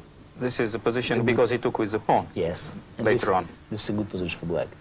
Because this knight is not very solid. And then you're going to have to push in the center later. If yes, but or I have an attack. I mean, he doesn't have the control, the open F line, and black is okay. Here black is okay, and I took here with the bishop immediately in the position.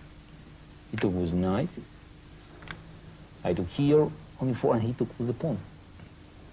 And now after b5, I don't have the same effect because the knight is very strong. But what is your assessment at that point? White is slightly better. Ever since Kasparov's mistake on move 22, the challenger has been increasing his advantage.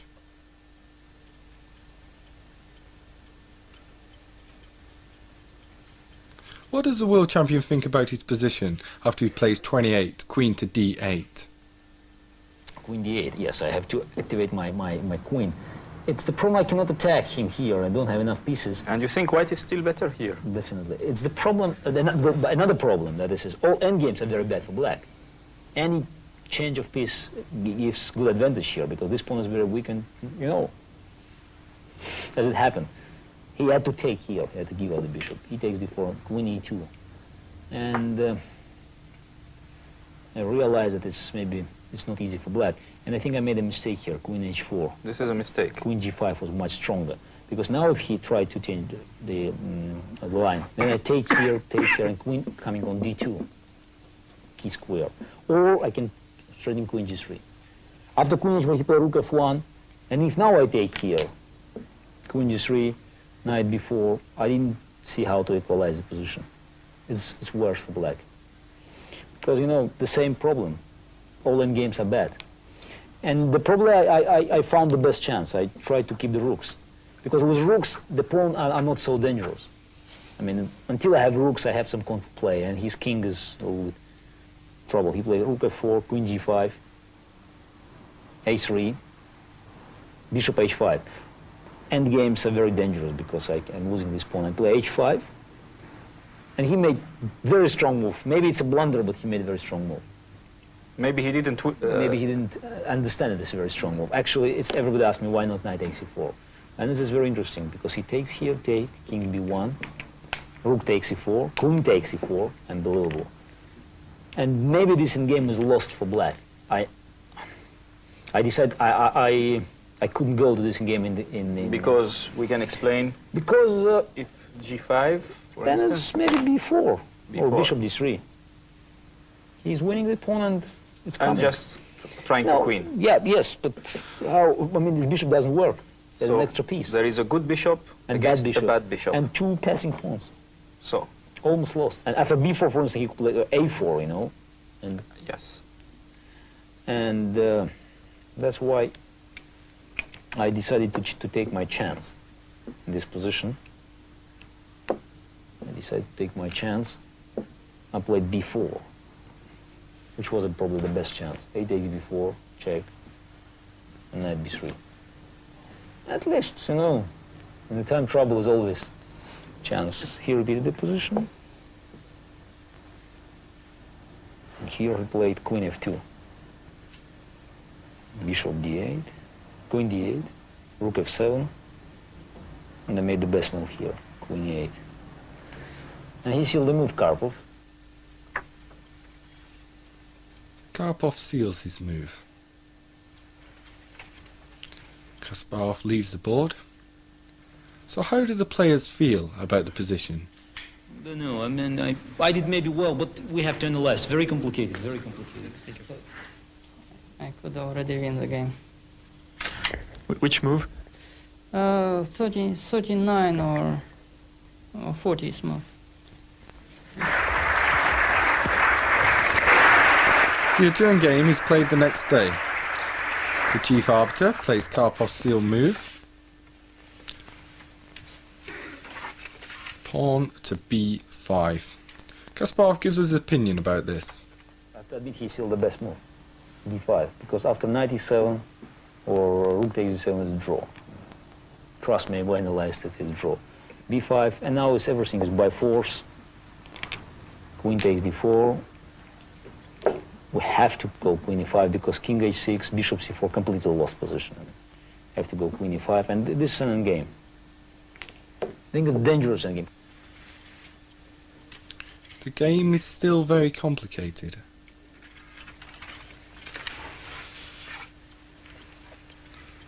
Karpov plays 47, knight to e3. And the world champion counters with rook e1. This position shows how bad we are, I mean, in chess, all human beings. Because it's just, you know, not so many pieces. And after 10 hours of analyzing our team and 10 hours Karpov's team, we still didn't know the conclusion. So when you came over the board, I didn't know the both conclusion. Karpov and you Didn't know the conclusion. didn't know what was going to happen exactly. And I still don't know exactly. This is a decisive moment of the game. Karpov could have created more problems for his opponent by playing king c4 on move 55, rather than king c3 as he played in the game. Decisive mistake, king c3. After this move was draw. King c4 was the only chance. I analyzed a lot the position. Think white is winning, but it's so complicated. You think white is winning here? I didn't have enough time, but I think maybe white is winning. But it's not obvious yet. After king c3 is draw, definitely. If I would play king c4 instead of king c3, Kasparov should find the only way to make draw, which he didn't see. It was clear during the adjournment when we analyzed. He didn't see this, but probably he could find this. So The world champion had come very close to defeat, but Karpov did not seize the opportunity. Karpov continued for 30 moves in an equal position.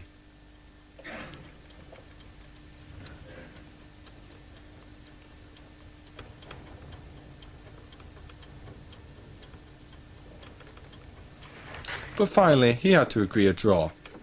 So the score is 11.5 to 9.5. Kasparov needs just a half a point to retain the title. Let's chat to him after the game. Now Saturday. We'll see. I mean, I have a good position now. Very good position.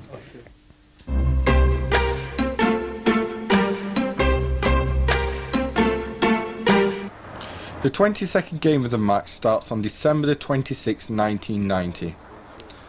On this day, Kasparov gained the half point that he needed to retain the title until 1993.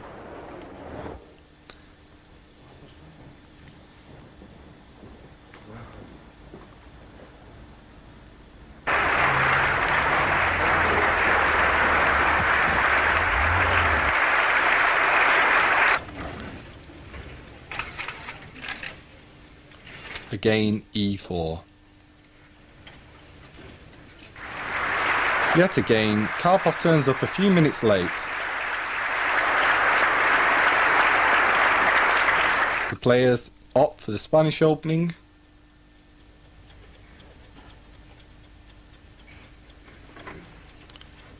On move 19, the champion plays knight to e4. Karpov replies almost instantly, bishop f7.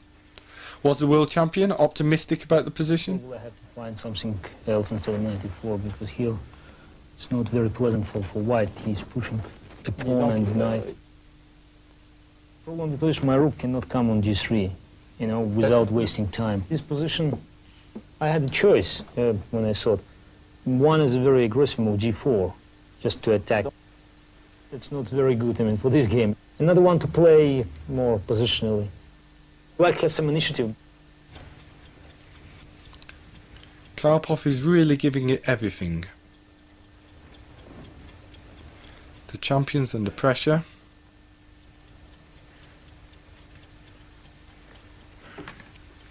On move 21, Karpov plays rook takes e1. Only one. It's a problem that if I took with queen here, Oui. I didn't like c4. Le problème, c'est que s'il prenait And avec it's- la dame, this il is a avait straight peur now, de and C5, my rook C4. is- Tout à fait. La Trouble. tour est en danger. Yes. And that's why I had to take with knight. Donc, le champion du monde était obligé de faire après tour prend E1 et chaque cavalier prend E1. Et cavalier prend 1, c'était pas extrêmement bon. That wasn't Non. a very good move. C'est No, it's a good move. The position is still equal. I played d4 after which Kasparov by force could exchange most of the pieces. Probably a5 was with more fight. Probably I should choose a5, but d4 was... Of course, black has no any danger after d4. Here I had a choice. Bishop e4. Donc, le coup possible, alternative, This était is fou E4. Rook a7. Maintenant, Voilà. tour A7, Donc il y a une- Knight e2. sur cavalier And knight E2, f6. cavalier F6, Bishop f3. fou F3 And d3.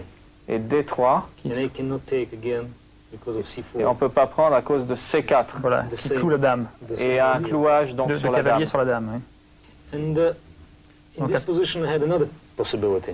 Donc il y avait une autre possibilité dans cette position. Knight e4. Cavalier E4, You have to take here. puis on prend And B5. now I'm just using this difficulty. Was black's queen playing f6. Je joue maintenant F6. J'utilise donc la position difficile des Mhm. noirs. Because it's hard to take the pawn.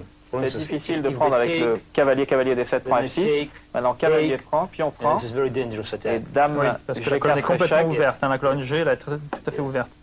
Yes. And if he plays g6, then S'il I joue go rook G6, g3. et maintenant je peux jouer tour G3. It's very dangerous as well. Et c'est une position très dangereuse également. And I refuse because rook takes J'ai h3. refusé ça à cause de tour prend A3, B prend A3, cavalier D5, Take on puis on g7, prend bishop G7, g7. fou prend G7.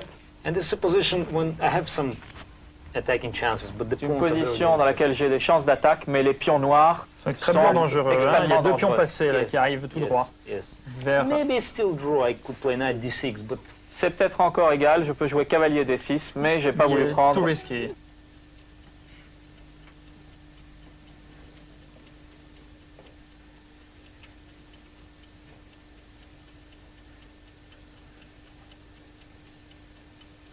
On move 24, Kasparov plays bishop takes a2.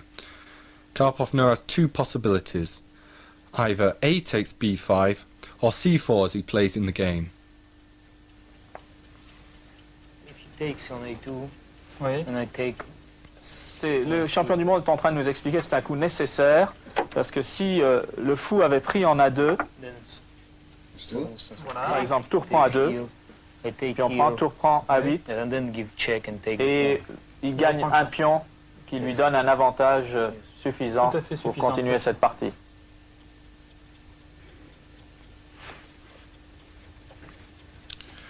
Now the champion plays rook takes a6. Is he looking for the draw?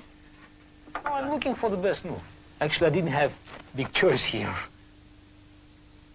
And then I think Kasparov didn't see this knight c5, after which white has 2 pawns up, but position is very, very dangerous. And so your assessment in this position, was there any chance for you to win this game or to have a big advantage? No, big advantage I cannot say, but it's clear that black has no any danger in this position, and white should show their skill to fight for the draw in this situation. In spite, they have 2 pawns more. So Kasparov exchanged rooks, queen, and then bishop b1, and then d3. Black has the initiative. Kasparov explains why queen a1 is too dangerous. Dans cette position, Because of bishop Anatoly f4, Karpov ne pouvait pas jouer dame A1 à cause de Bishop fou F4, bishop dame e5. prend, et maintenant fou now E5. I'm just stopping the pawn. Voilà. Et donc les pions s'arrêtent d'eux-mêmes, et Garry Kasparov est très bien. Yes, and white is better, and that's why he had to play d3 first.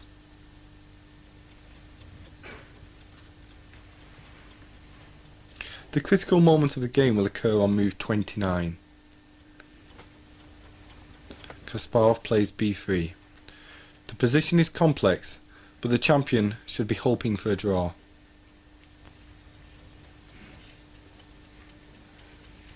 I had choice to sacrifice piece immediately, or to sacrifice after b3. I wanted to keep two bishops, you know. Oui, c'est ça. J'avais le choix entre sacrifier immédiatement ou garder une paire de fous solide au centre, et j'ai préféré garder ma paire de fous. b3.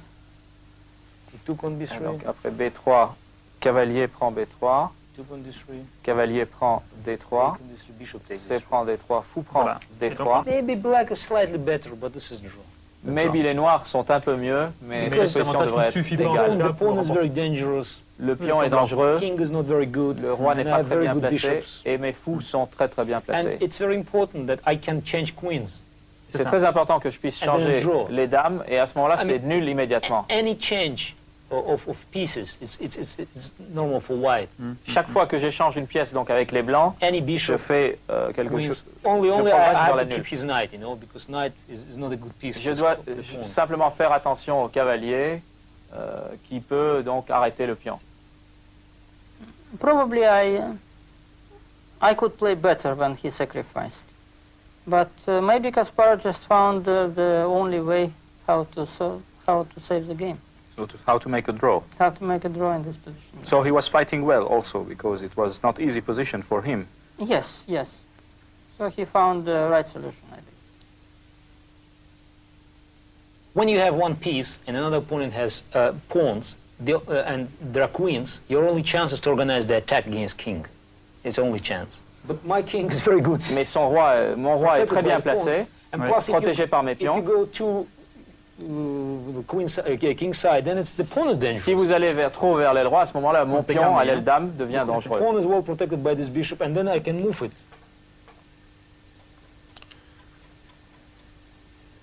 Karpov is going to play his 33rd move. King to h7. Kasparov now consolidates with move 34, bishop c4. This move. Now white is definitely not worse. Now white stands well, but the champion's obviously looking to force a draw.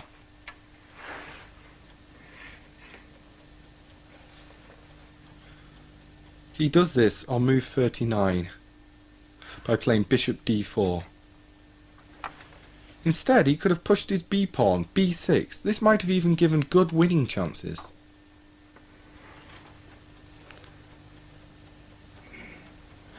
Here, okay, this is still draw. If he plays bishop e5, it's draw. S'il joue fou e5, c'est encore Voilà. nul. Mais It's bishop e5, and this is after queen c6. He plays Et après dame knight c6, cavalier d7 and b7, bishop f6. And et this fou is draw. f6, et cette position Voilà, est égale. But you know, in the time trouble, Mais en there are retard two de temps, obvious moves: knight b7 and knight d7. il y a deux coups qui semblent normaux, cavalier And they b7 both lose. ou cavalier d7. Et les deux perdent. Après b7. cavalier b7, I played bishop d4, fou d4, bishop e5, fou e5, f6. f6. Now, if he takes with the queen, then Maintenant si queen dame a prend, check and dame queen e8 takes échec, suivi de dame prend, Bien fou, sûr. gagne une He pièce. takes with the bishop here. S'il prend avec le fou, I take here, fou prend. and he cannot take here because I Il ne check. peut pas faire dame prend check, échec, parce que dame check, e8 échec, take dame e4 knight. échec et dame prend, cavalier b7, gagne il la gagne la partie. partie. And Hein. that's why in this position the only move is take here, Le seul coup est de and faire then dame prend, check. pion prend, And this is et very maintenant, dame dangerous prend position h6, for black. et la position est Because très pawn is dangereuse. keeping knight, and then Tout à just fait. pushing another pawn. Probably this position is lost. Cette position est probablement perdue pour donc, Anatoly Karpov. For instance, if he makes another obvious move in the position, knight d7, S'il fait un autre coup évident, cavalier d7, I don't see the defense after queen a6. je ne vois pas de défense après dame g6 en e6. And it's no moves for black. For instance, if they cannot take because I take Dame here, prend, pion prend, and if knight f6, then sur bishop cavalier f4. f6, fou f4, And the pawn, the b pawn, et le the b pion pawn is b va à dame. Pas dame. yes. And this is very dangerous for black. And I had to try this chance probably. C'est très dangereux pour les noirs, j'aurais probablement dû essayer cela. But you know, I remember that draw is enough, and Mais je me suis rappelé que la nulle était suffisante, I played et donc j'ai joué fou d4.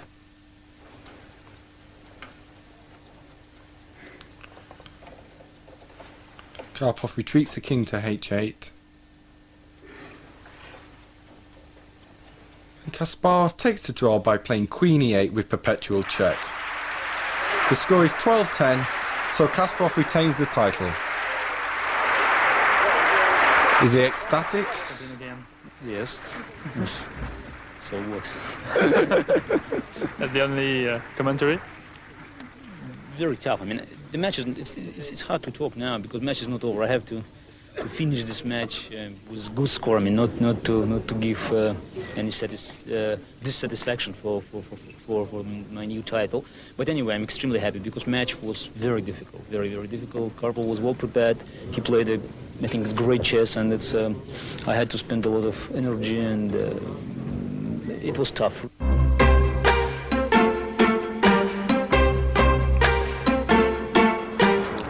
Game 23 starts on December the 29th, 1990.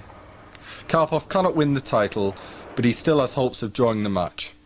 A 12-12 tie would leave many in doubt as to who is the best player in the world today.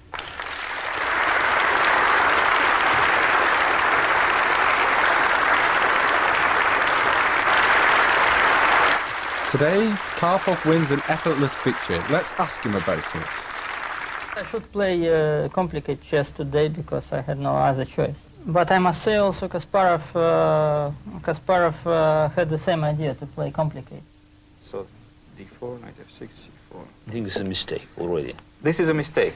Yeah, it's you have to change the opening. Even without preparation, you could play, I don't know, e6 for instance here in the position, c6, and any move, different the opening, and you win the game. So why did you play this? Because you tell me now this is a mistake.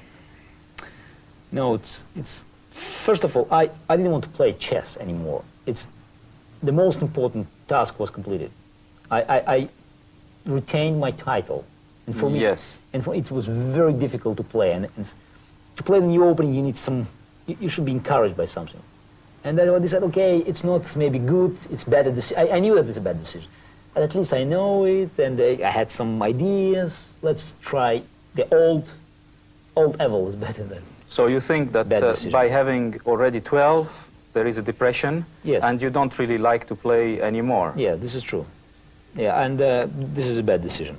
So knight c3. A really bad decision.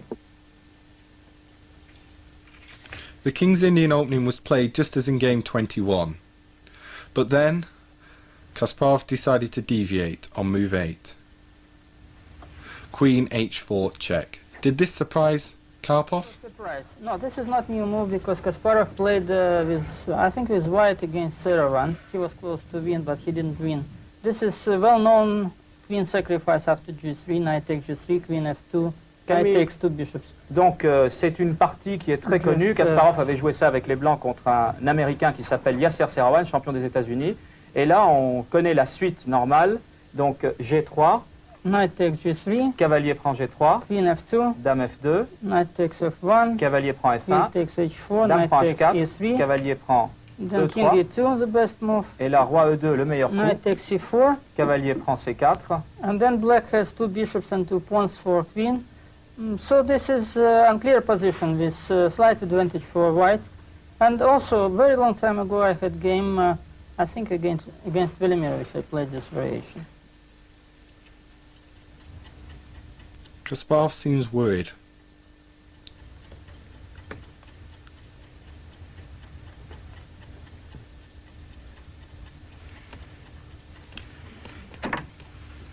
Karpov plays g3. And Kasparov retreats his queen to e7. Is he really happy with this position? The line is quite suspicious, you know. It's good if you have the score 10 to 12, you are losing. It's a very good choice, but not with 12-10, because the best plan for white is to attack, yes, and he must attack. Yes. It's normally if Karpov had an equal score, he would sink to attack or to improve it. But here I had no choice. I mean, I played a suspicious variation. I started to play very risky, and it wasn't my duty. It was his duty. Okay.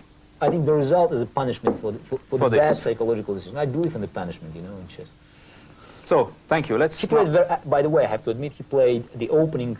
His opening plan was very well. Maybe he prepared it at home, but I had troubles. He didn't have a decisive advantage after the opening. but he gave some problems to me I couldn't solve, especially in this day. Karpov seems 20 years younger today. He grabs the initiative. Kasparov is really under pressure.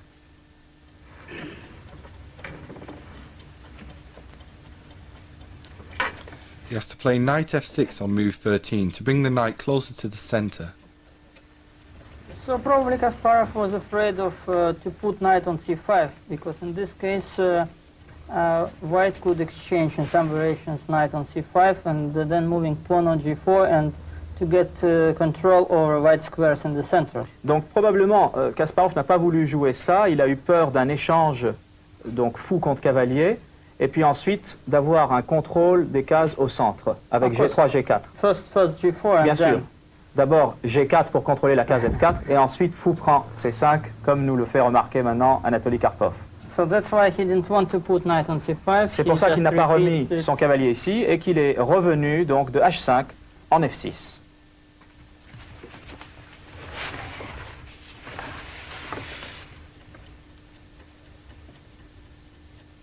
On move 14, Karpov plays knight f2.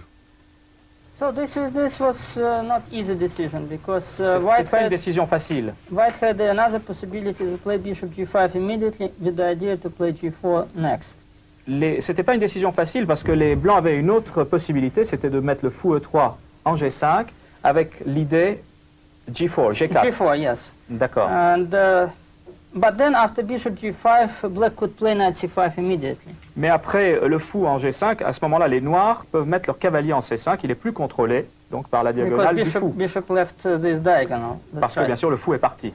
And so I play knight f2, just keeping knight on a6 because now if black plays knight c5, I play g4, and then after f4 I had exchange on c5 and full control over diagonal and squares in the center. Donc je vais essayer d'expliquer ce que nous raconte Anatoly Karpov. Si maintenant, après cavalier f2, Garry Kasparov avait joué son cavalier a6 en c5, le challenger pouvait jouer g4, et on ne peut pas enfermer le fou parce que maintenant, on prend le cavalier, fou e3 prend c5, d6 prend c5, et les blancs ont un contrôle total de la diagonale blanche. And also e4 square, Et la case, is very bien sûr, important. e4 qui est très importante puisque les cavaliers ont un grand rôle à jouer.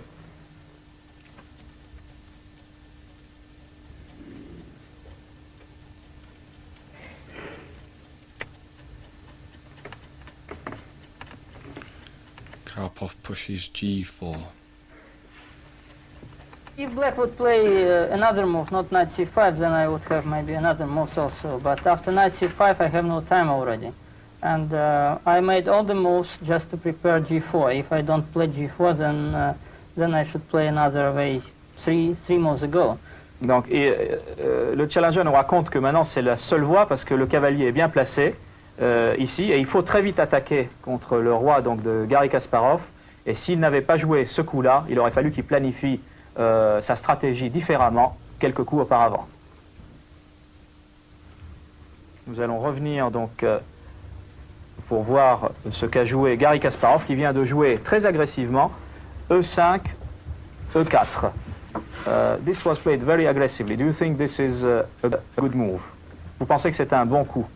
But actually, black had no other possibilities because if they exchange pawns on g4, then they give again e4 square, and if they, which is very bad, f4 for instance, then just white has fulfilled their ideas to control white diagonal and e4 square.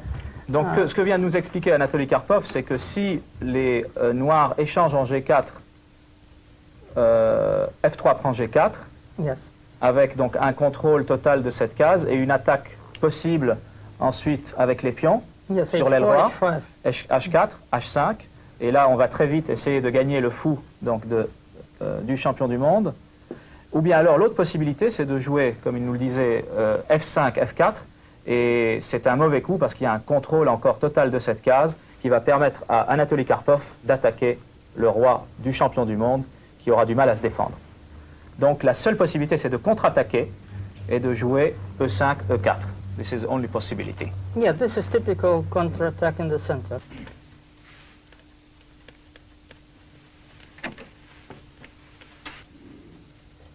And now White had different ideas also. Et maintenant, les Blancs ont différentes idées, différentes possibilités. But then I decided that the best one to be just to blockade this pass pawn in the center and threatening to push Black's knight. Donc j'avais plusieurs possibilités, mais j'ai décidé d'arrêter ce pion noir au centre et de commencer à pousser mes pions blancs vers l'aile roi, vers le roi donc de Garry Kasparov. No, which is the most important moment of the game, that knight from f6 has no other squares, only g8 or e8, which is very bad. Et c'est un moment donc critique de la partie, comme nous l'explique Anatoly Karpov. Maintenant, si le fou s'en va, le cavalier donc de Garry n'aura plus que 2 cases après cette attaque du pion. Il pourra venir soit en g8, soit en e8. Et donc, c'est un cavalier qui n'est pas sur une case très active pour pouvoir ennuyer les pièces du challenger. So that's why bishop e3. C'est pour ça que dans cette position, Anatoly Karpov a joué fou g5 en e3. So Karpov drops the bishop back to e3.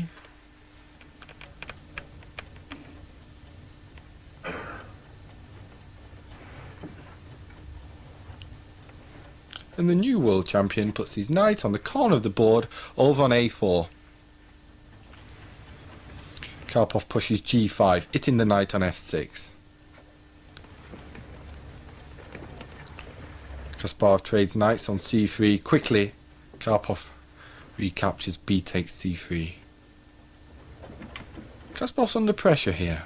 So now Kasparov was thinking quite a long time. Et maintenant, Kasparov a réfléchi très longtemps avant de jouer cavalier g8.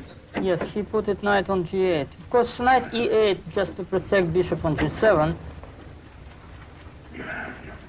Il était possible aussi de mettre donc le cavalier en e8 should be considered also. Pour défendre le fou en g7. Ça doit aussi être pris en considération. But on the other hand, knight on e8 is very bad placed because knight separates rooks. Mais d'un autre point de vue, le cavalier est très mal placé puisqu'il coupe la communication entre les deux tours. And also knight has no moves from e8. The only idea is after bishop d4 Mais le cavalier n'a plus de case. Protected. La seule idée, c'est d'avoir le fou défendu par le cavalier plus tard. Mais c'est vrai que le cavalier n'a plus de case, comme nous l'annonçait maintenant Anatoly Karpov.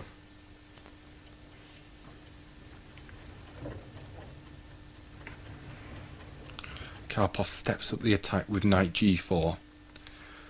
The world champion's position seems to be crumbling.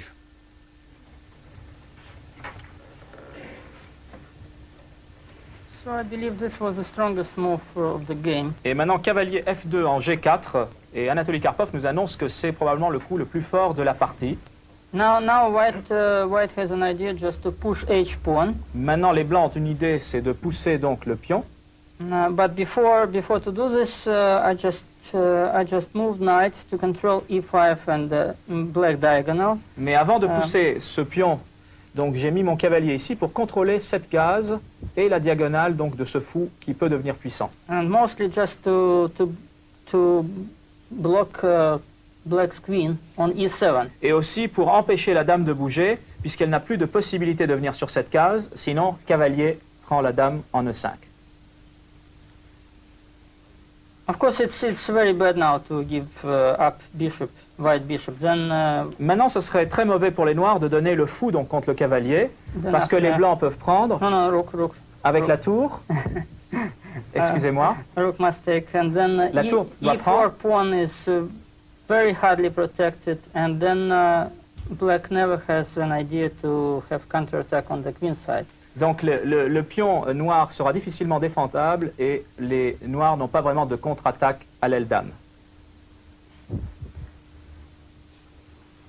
And so Kasparov was thinking quite long, and so he found the only way to try to get counterattack on the other side, because for instance Kasparov A6, a réfléchi très longtemps et il a trouvé la seule manière de trouver donc une contre-attaque à l'aile dame. A6 cannot be played because H4, B5, H5, Sur A6, c'est pas possible parce que H4, B5, H5. H5, and there is no time already for any move because H6. Et il n'y a déjà Just plus le killing temps idea. pour faire n'importe quoi puisque H6 est un coup qui tue. So that's why black should play something else. And C'est pour so, ça que les noirs doivent jouer quelque chose d'autre. so C5 was. With his back to the wall, Kasparov decides to lash out. On move 22, he tries C5.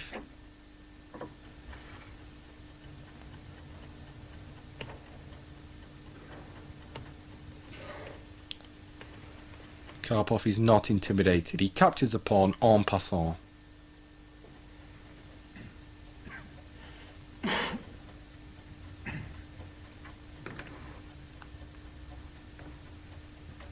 Now Gary's 23rd move, bishop takes c6. Is this a blunder?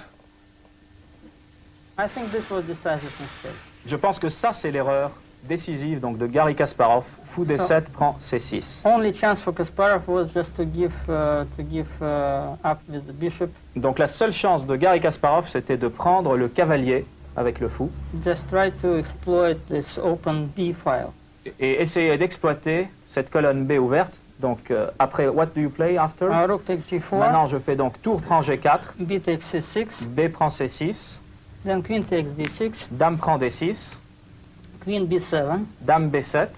And so in my calculations, first I thought that Queen D7 was winning. Dans mes calculs, j'avais pensé d'abord que Dame D7 gagnait. Probably Kasparov also saw this move and he decided it was immediate loss. Probablement Kasparov a aussi vu la même chose et il a cru que c'était aussi perdu pour lui. But after Queen A6, Mais après Dame A6, it's not so clear because c'est pas si facile parce qu'après Fou D4, bishop D4, then Queen A3 check, Dame A3 échec, King D2, Dame D2, and then what can we do? Then probably this check. et maintenant Dame, No, just a moment, not this Dame check. B2, pas cet échec. Maintenant Cavalier E7, 97, very important. un coup très important. Black protects bishop on G7, Les Noirs donc défendent leur fou indirectement en bloquant la Dame. and my queen on G7 is not very nice now. Et ma Dame maintenant n'est pas très bien en D7. That's why I would play other way. C'est pour ça que j'aurais joué d'une autre manière. After Queen B7, Après Dame B7, I would play bishop D4 immediately, j'aurais joué Fou D4 immédiatement, which is very strong because qui est très fort. on one very important thing.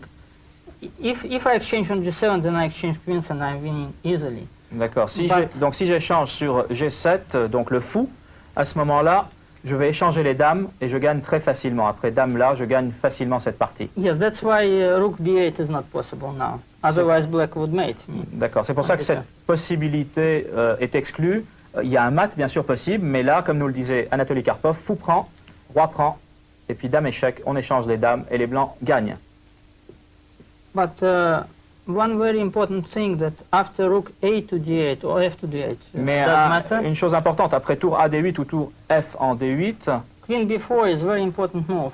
Dame B4 est un coup très important. So I take this F file and also I exchange two pieces after which I'm clearly winning.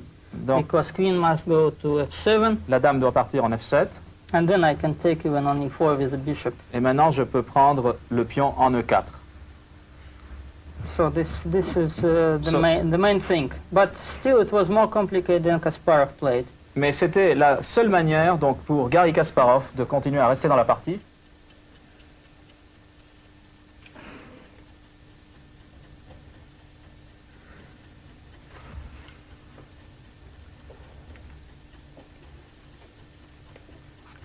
Anatoly Karpov pushes his pawn on the wing with h4.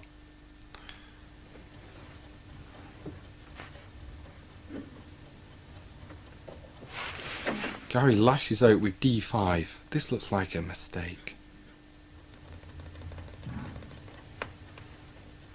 Karpov simply c takes d5. Now where does the bishop go?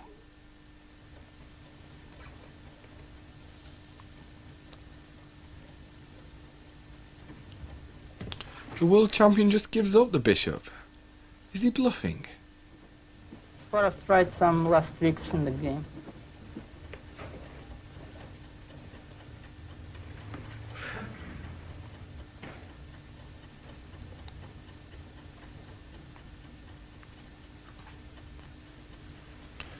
Karpov, not to be bluffed, grabs the bishop on d5.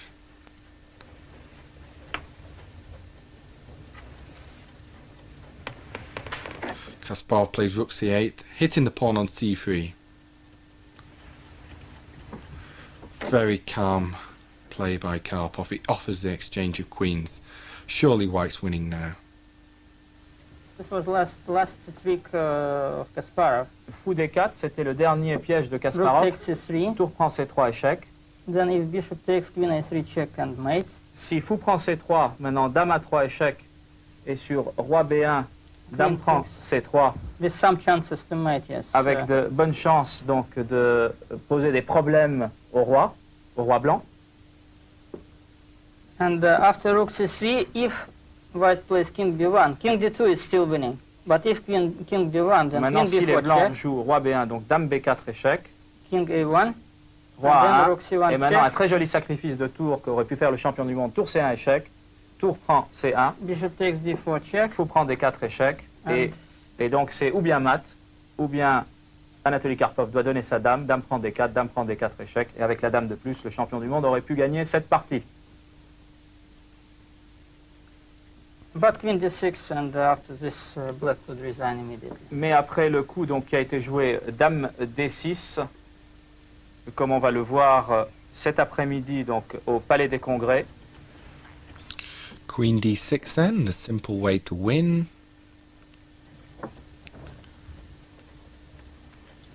And Garry Kasparov grabs the c-pawn with check. Karpov puts the king safely on b1. Kasparov's hoping for a miracle with queen f7.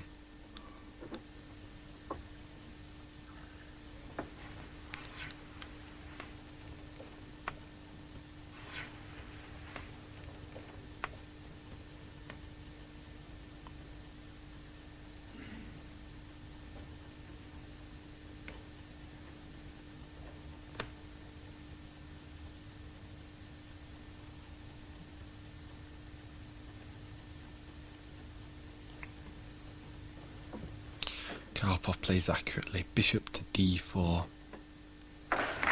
And Kasparov concedes defeat. So Kasparov's lead is cut to 12-11 with just one game to go.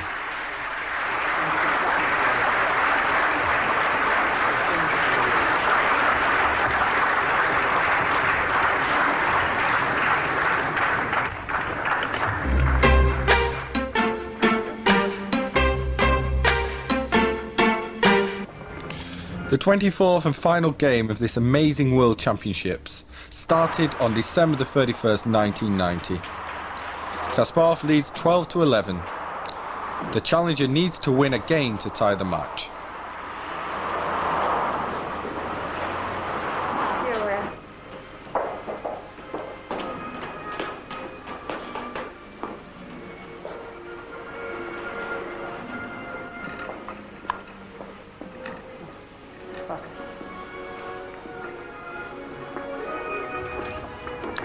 Kasparov has the white pieces and we can expect him to put up the barricades. I told you before game 23 that it's, I didn't want to play it, you know. For me, the match was over, and it's like after the end of marathon, you should run 3,000 meters extra.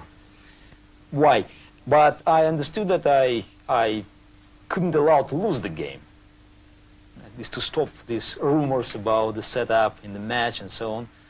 And for me, it wasn't so easy, you know. I knew how to beat Karpov with white, or at least how to make his life very difficult. But how to make a draw with white, I didn't learn it.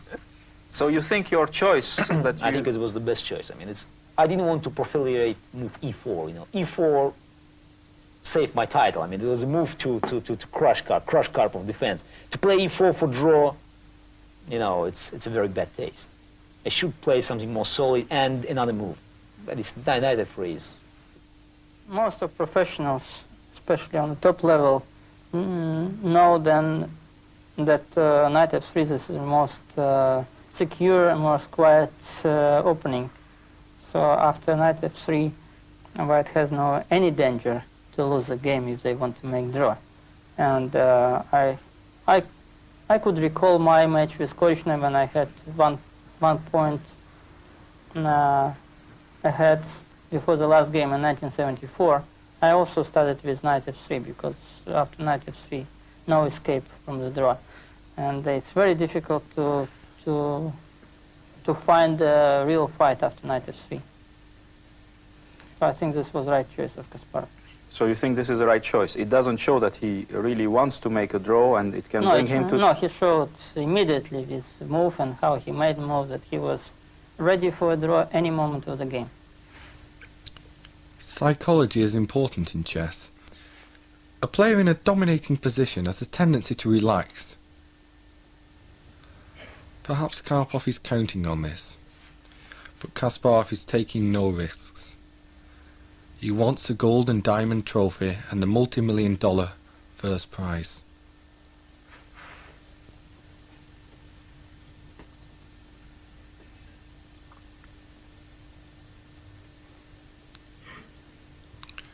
Kasparov ponders and finally plays d3. And now the world champion explains why he was unhappy with his next move. After rook e1, white is slightly better. So e4 was probably... e4 was good if he played d5, then I play rook e1, and I have a good position, because if he closes, I have strong center. If he takes here, because he cannot take twice here, it's mate on g7. Yes, we can show it, because after bishop takes, rook takes, knight takes, mate. This is mate. And now I think Kasparov made mistake.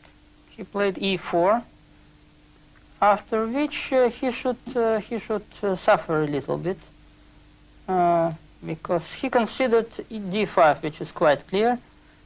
But in reality, there is no sense to open center or to put my pawn to d4, because then we get structure of King's Indian, and then black has no any plan to develop initiative in the center, but white is better on both sides, on queen side and king side, and they have two bishops.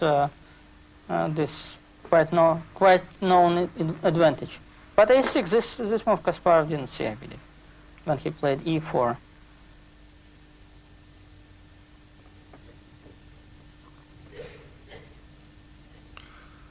One inaccuracy often prompts another.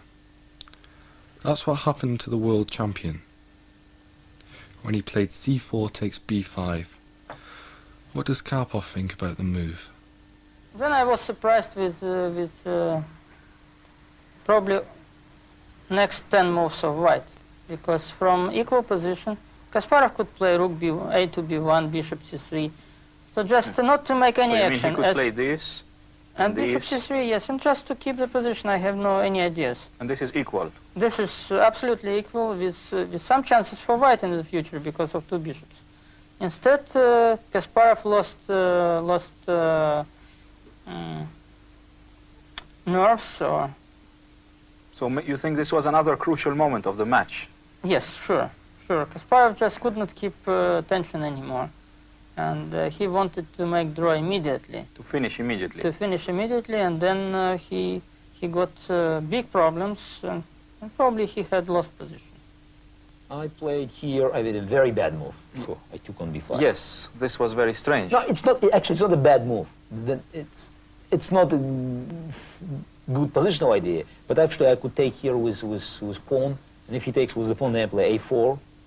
A good one. If he takes with a knight, then I play knight f3, it's a draw. Now it's a game for the draw, but after knight b3, e5, black is better. Now black is better. It's the result of the tension of the last game. Black is better because they have an advantage in the center. They can attack here, and sometimes they can take, play d5, and it's. So how did you feel inside of you at that moment of the game? Because you knew. Very bad. Yeah, I think I made a good move, f3. It doesn't look great, but you have to protect this e4 square. Karpov tried h5, and here I made another mistake. I must go h4. And after h4, maybe black is slightly better, but nothing dangerous, because still attack here, and I have two bishops. And you can maybe go here with your bishop later on. Because I just decided to go b takes c5. So you think this is another mistake to take here and play a4? Another mistake, a4, because I expected b4 and now h4. But Karpov made a very good move, h4. And now position is very bad, because if I take here, he take and play knight h5. You know, I cannot protect this pawn. And this position is bad for white. I think I made the only move, just practical best chance, play g4. Doesn't look great. So what are the chances at that moment for Big black advantage to win the game? 70% chances? 75%. 75 even. So how Bad news for Karpov's fans.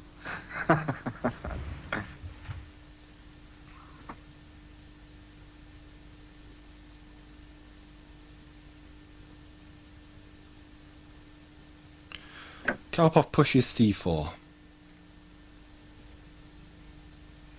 Karpov plays c4, you know, it's tension. In the situation of the match before was the best.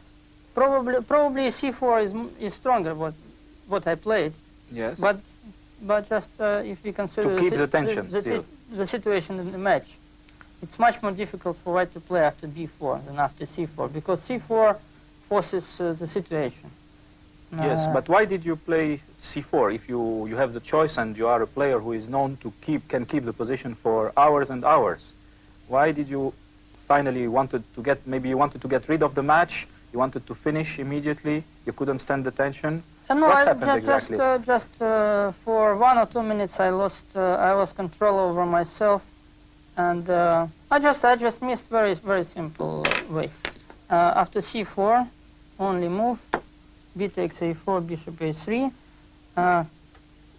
When I calculated all the variations with c4 or b4, I just thought that anyhow, queen e6, queen d8, white can't play knight c5 because queen b6, and I just forgot rook b1, queen a7, which I saw, and then I forgot that queen takes a4, and taking my queen on a7.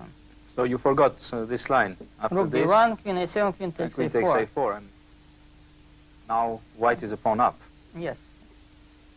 c4, you know, it's tension. D takes c4, B takes c4, and now I'm sure he calculated some combinations, rook a4, knight c5, and it's bad for white. But after knight c5, this is bad, because probably bishop a3. Bishop a3, then rook takes b3. But after queen No, takes... this rook is hanging. Queen takes b3, knight takes b3, and rook is hanging. No, I think he calculated it properly, but I think he overlooked possibility bishop a3. Now his bishop is getting stronger, much stronger.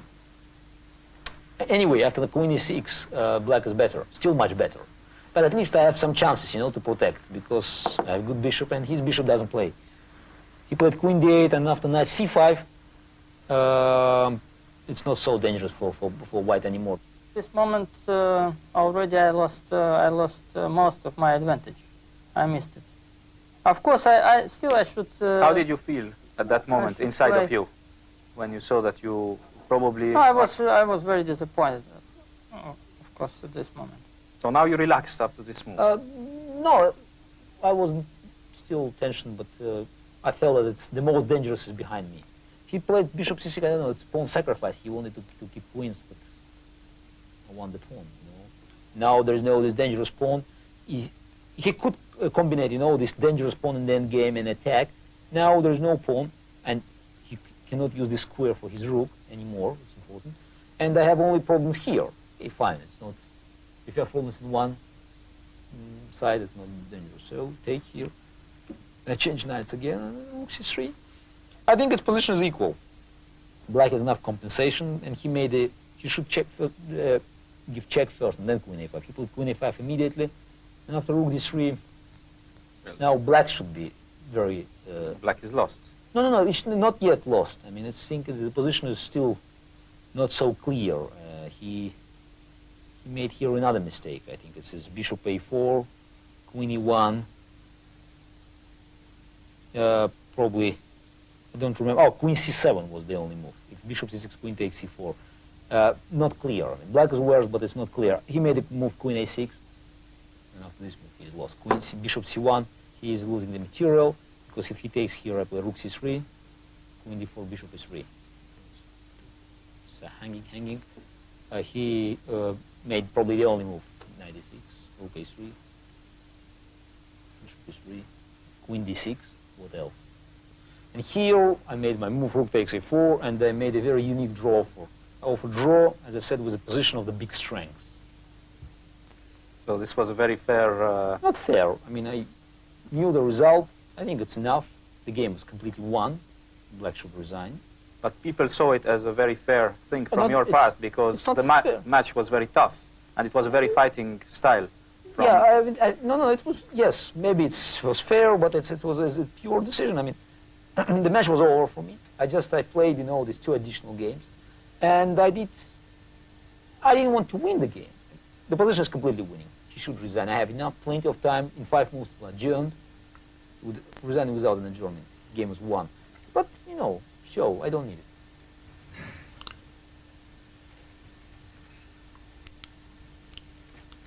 Kasparov plays his 36th move and proposes a draw to Karpov, who is in no position to refuse.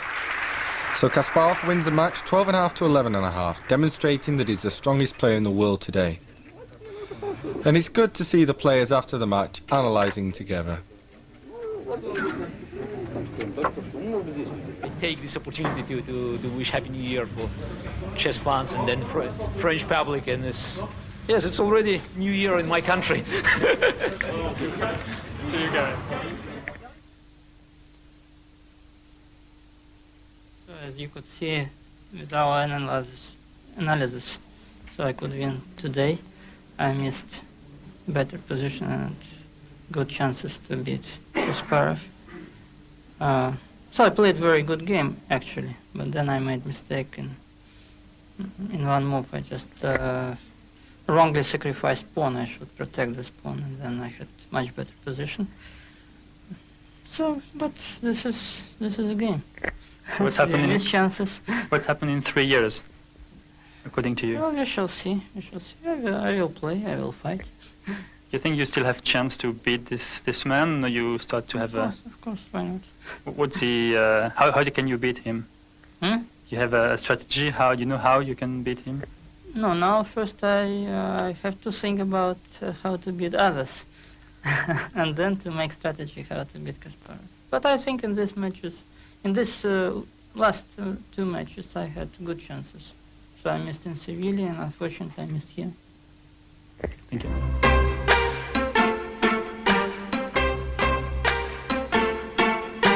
I think Kasparov was over after game 20, which he won. And so if I would be even a little bit more lucky, then I could get back all the point difference. Thank you. How can you explain that in critical moments, in all your matches with Karpov, in the critical moment, he collapsed completely? How he doesn't stand the pressure, or you are able to stand the pressure much more than him? It happened in 5 matches. Yes, but in every always match. In the important game. Yes, he lost all important games. But once you said that the difference between a great champion and the other is this critical moment when you win the game, when you make the decision. Yes, I can repeat it again. I think Karpov, maybe it's a problem that Karpov never played match against the champion of his time, Fischer. And that's why he is not ready for the big fight. He never had an opponent of his strengths. And that's why he wasn't ready for the big match against me in 80s. Oh, I should win several games which I didn't.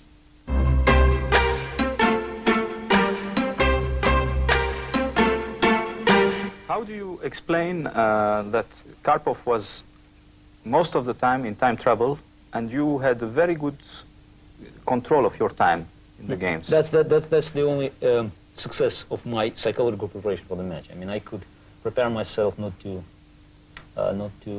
waste time, and to control my time, not to just one game 3. I wasted my advantage. I mean, being in time trouble, I had an almost winning position. That's all. Normally, I had enough time to think about the position, and it's important. And Karpov, he's quite heavy now, I understand, as a player. He was a little bit afraid to make decisions, and in every game, I was behind him on time. And actually, I think I spent 4.5 hours less than Karpov. 4.5 hours. You already made the conclusion about the hours in this match. Yeah, but it's one of my coaches calculated. 4.5 hours. So this is a lot, because this is quite a lot. It means you can make your decisions much quicker than Karpov, and it means you have more confidence in a way. Yes, absolutely.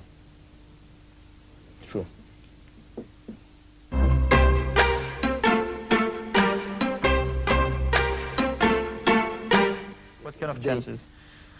Okay, we already changed the image of chess. It's a big attractive sport now. Now we have to change rules. I think we should eliminate timeouts. We should think what to do with adjourned games, with time control. Maybe it should reduce the length of the match. I believe that we'll have the serious market research, serious research of the game, and 993 will play the match. I will play the match against the challenger under the rules which fit the public, TV, media, and the players. Now we have competition, not only two main players, but competition of the teams. When you have adjournment, maybe in 2 years it will be competition of computers during adjournment, because one team would use the help of one computer, another team of another. And I believe that we must eliminate these adjournments as much as possible.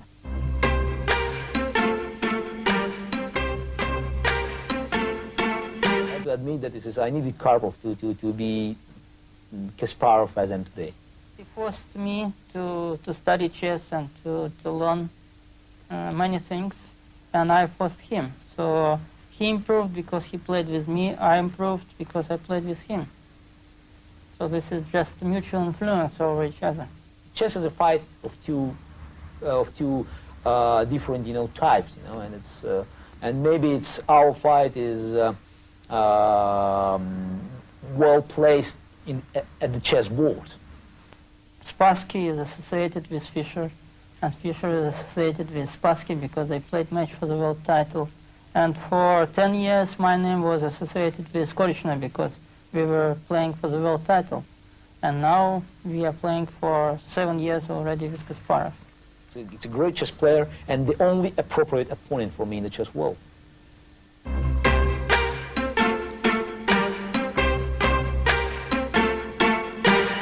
declare Garry Kasparov world champion 1990.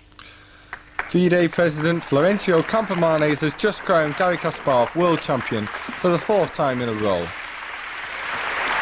This marathon match, which started in New York, lasted 84 days and the players spent more than 130 hours facing each other. Garry Kasparov will defend his title again in 1993. But who will be there to challenge him? Since 1985, when he became the king of the chess world, he has crushed all opposition in match and tournament play.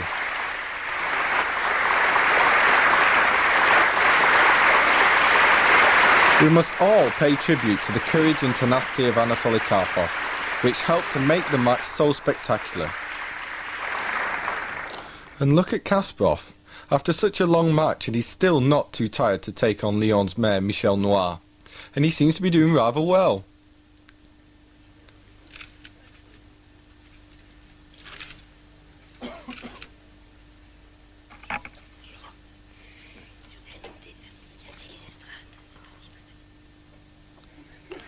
Yet another victory to Kasparov.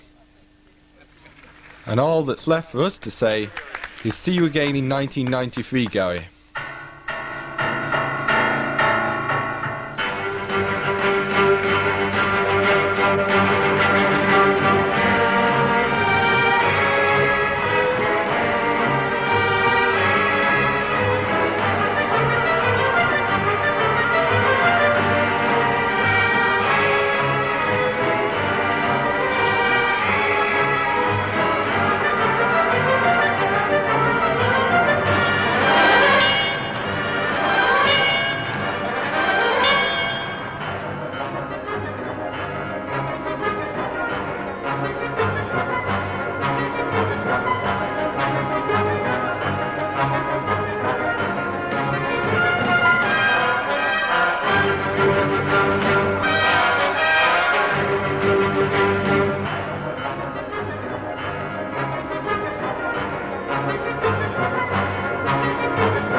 but to create some problems to king, especially with h3 pawn.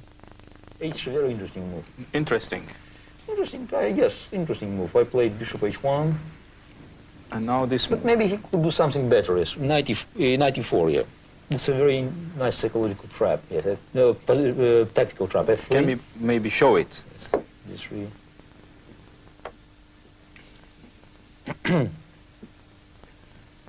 Mate. And mates. Okay, good.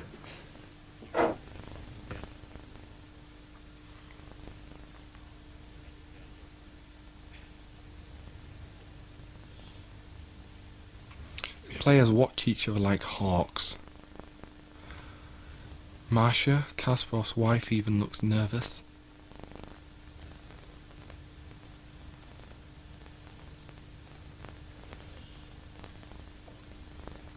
Anatoly Karpov too seems tense, as does Gary's mother, Clara. Kasparov stares at the board. And now he drops his queen back to f1. What does Karpov think about this defensive move? When he should defend the position, I think he defended the best way, and so I must say that this maneuver with queen f1 attack pawn on h3, this was very strong and very good in time pressure. So Kasparov deserves good remarks over his defense in this position. Both players are now in extreme time pressure. Karpov sacrifices this exchange and Kasparov must recapture.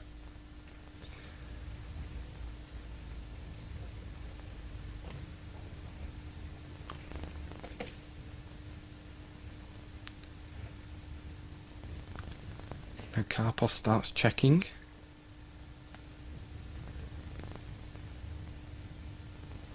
You can feel the tension. He checks again and the king goes back to the corner.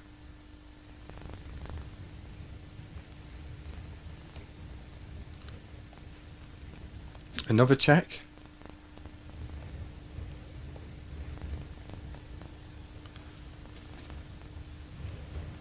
The time control seems to have been reached. What does Garry Kasparov now think? I think it was about equal. I wouldn't need to win too much, and my position was dangerous then.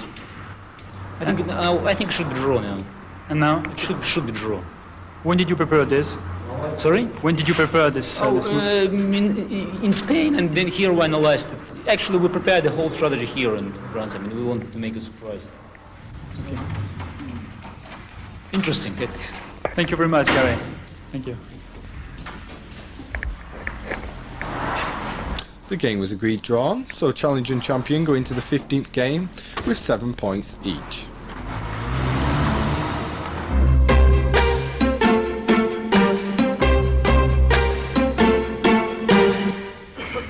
The 15th game of the match. Garry Kasparov studies the board as he waits, and as usual, Anatoly Karpov arrives late.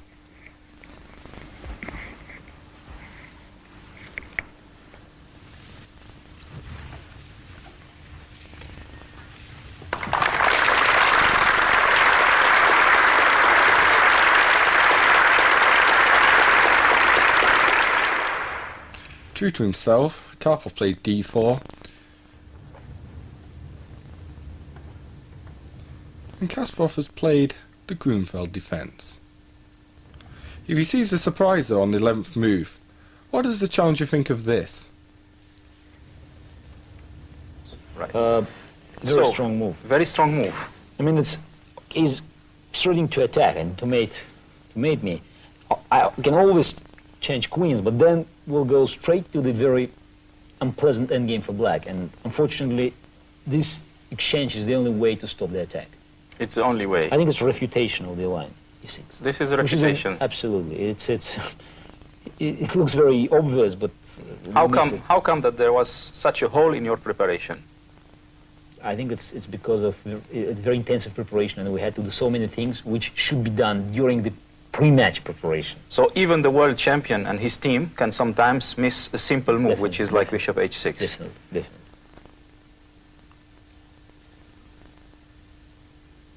On move 14, Kasparov swaps off the queens, and Karpov recaptures with king takes d2. As we reach the endgame, Kasparov prepares to defend his position.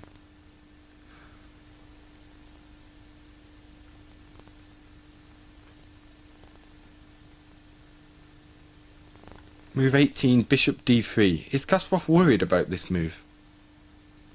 He had many plans. Okay. Knight e7. Yes. I think Karpov had many plans here. He could play g4, g5.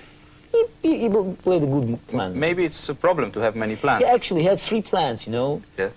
h5, or then h6, or g4, g5, or h5, and the takes and rook h2. It's a problem, but anyway, he had a big advantage. Karpov gets more pushy. He plays 20, h takes g6. Kasparov recaptures, h takes g6. And now rook to h2. It's a good plan, because now he wants to force me to change all rooks and then to play e5. Knight f3. In d4. I had this idea in Spain, in my preparation training session. I looked through some very ancient openings. I discovered that in Scottish game it's not so obvious in the theory, and the theory conclusion. And I think an interesting position could happen. And I decided to analyze it deeper, and we did a great, I think, very good job during the break here in Lyon. So this was a result of the break? Yes, yes. And I said, why not to play this? It's not easy for your opponent to play the new opening. Plus the positions, I mean, didn't fit him, and it played a great role. I mean, I played 2, and I've got a big advantage in both openings. And it brought 1.5 out of 2. Absolutely, yes. Which is not something bad. Yes, yes. Kasparov experiments with the Scottish opening in games 14 and 16. This opening has not been seen in a World Championship match since 1886. Like the Royal Opé, the game opens e2, e4.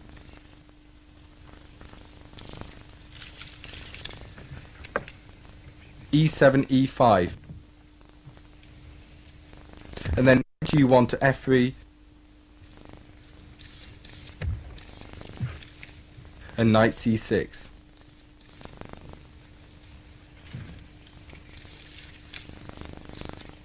Now the move which gives the Scotch opening its character, d2 to d4.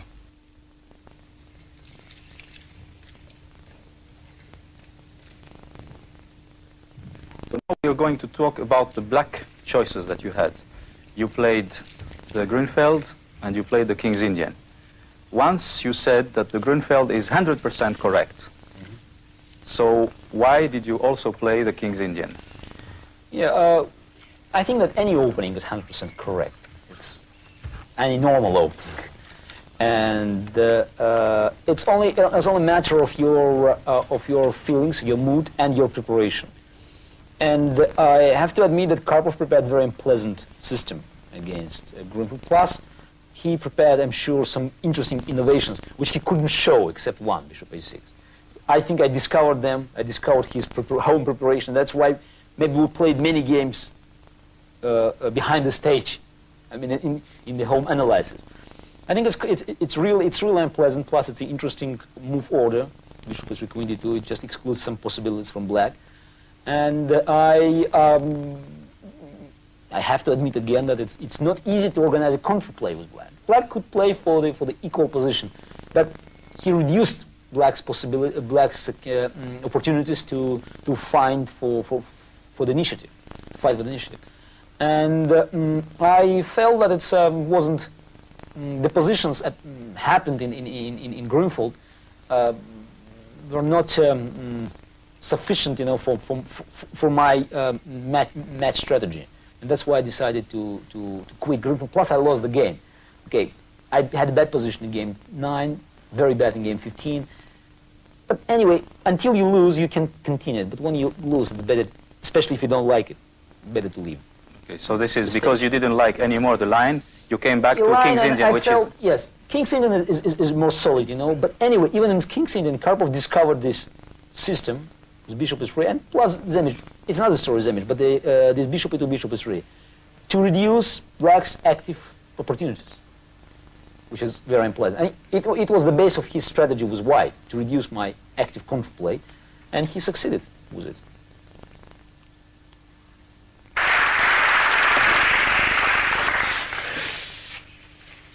Karpov prefers to open 1 d4, which suits his positional style.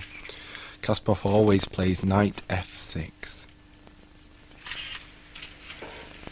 Now white plays c4. This is a usual follow-up move, grabbing space in the centre.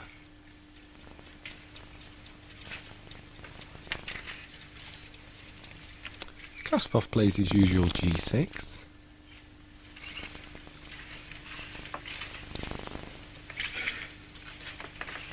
And Karpov plays knight c3, aiming to advance his e-pawn e2 to e4 to claim the centre. Now the move that gives the opening its character d5, stopping that central pawn first. This is known as the Grunfeld defence and is the favourite weapon of Kasparov.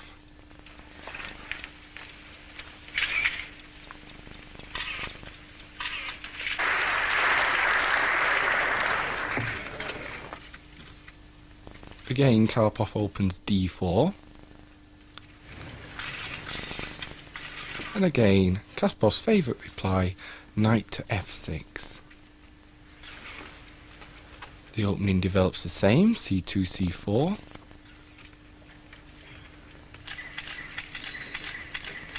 And again, g6, the fianchetto of the king's bishop.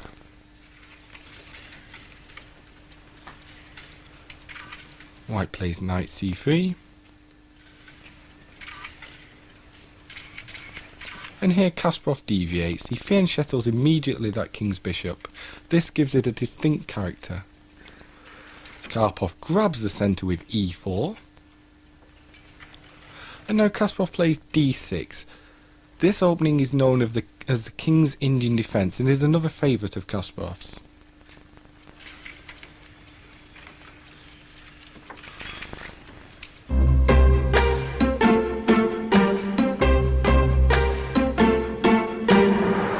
With the score level at 6-all, Garry Kasparov arrives in Lyon for game 13, accompanied by his wife and his mother. Anatoly Karpov arrives walking alone up the stairs. A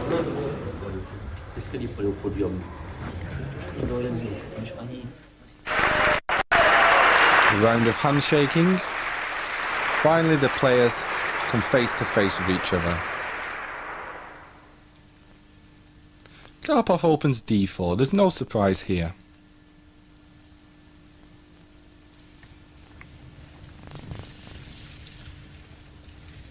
And we have a Grunfeld defence, no surprises yet for either side. On move 10, Kasparov plays e6.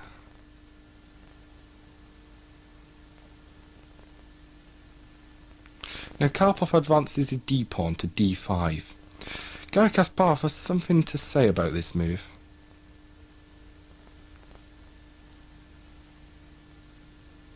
Not a good move at all. I mean, no, it's an idea of the variation to organize the passing pawn here, but it's too early.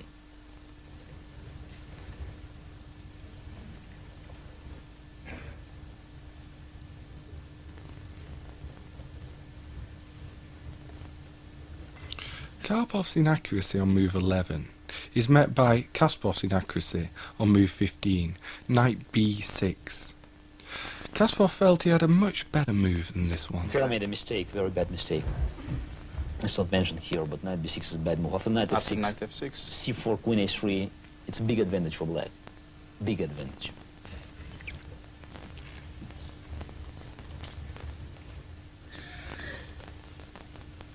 Karpov plays c4, allowing the exchange of queens.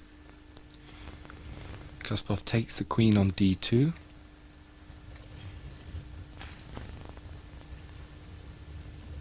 And Karpov recaptures with the knight. Now Kasparov puts the knight on the edge of the board on a4, and quickly Karpov plays bishop to f3. Now the knight comes into c3, leaving the c5 pawn weakened. Why didn't Kasparov play b6 in this position? I was afraid after b6 I didn't like knight e4. And you think now your pieces are misplaced? Yes, I think it's misplaced. Actually, it's black should try to equalize the position. I mean, you think so, you think there's black is slightly worse here? This is your opinion? I think slightly worse, because if I could play b6 and knight c3 or b6 and f5, then I'm fine. Kasparov just counted this variation. He played knight c3, and I'm almost sure he didn't see, he overlooked the sacrifice of exchange on c3. Otherwise, black has a good game. But after this sacrifice, white is much better, and so Kasparov should sacrifice back the exchange immediately. So rook takes. Rook takes, bishop takes. Bishop takes. So knight e4.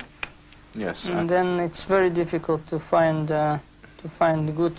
So rook takes e4. Yes, rook takes e4, bishop takes e4. All this is forced. Yes, everything is rook forced. e8. Rook e8, bishop d3.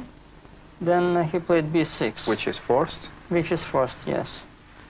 And now king g2. Yes. This is a good move.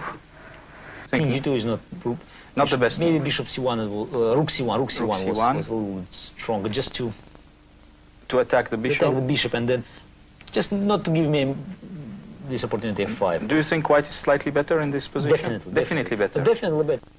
I had another possibility: rook c1 or rook b1, b3, a3. So you mean rook b1 or rook c1? Or rook c1 just to kick out the bishop. Or rook b1 from and rook b3. Yes. a3. Just to have an idea to put rook on a3 and to weaken the structure. Yes, the structure. But I thought that king g2 should be quite nice, because in this situation I need king to control e4 square for the future. So this square. Yes. I played f5, you know. It looks very risky, but at least it's a chance, you know. I want to attack his weak pawns. Yeah. It's dangerous because now I have bad bishop, he has a good bishop, but till I have rooks, it's not so dangerous. I think it's a good move. You think this is a good move? I think it should be drawn out. Suddenly Kasparov played f5. Still, I think What do you think about this move? Is it a normal move or is it a mistake from his part? I don't know. I'm not sure position is winning for white, but Kasparov was too much afraid to be just how to say this, to be just squeezed in the position, and so he wanted to make something active before the adjournment. So he didn't want to be tortured the Karpovian way. Yes, but I don't think white has a real plan to fight for a win. The game was adjourned, but Karpov proposed a draw. Kasparov accepted, so play did not resume.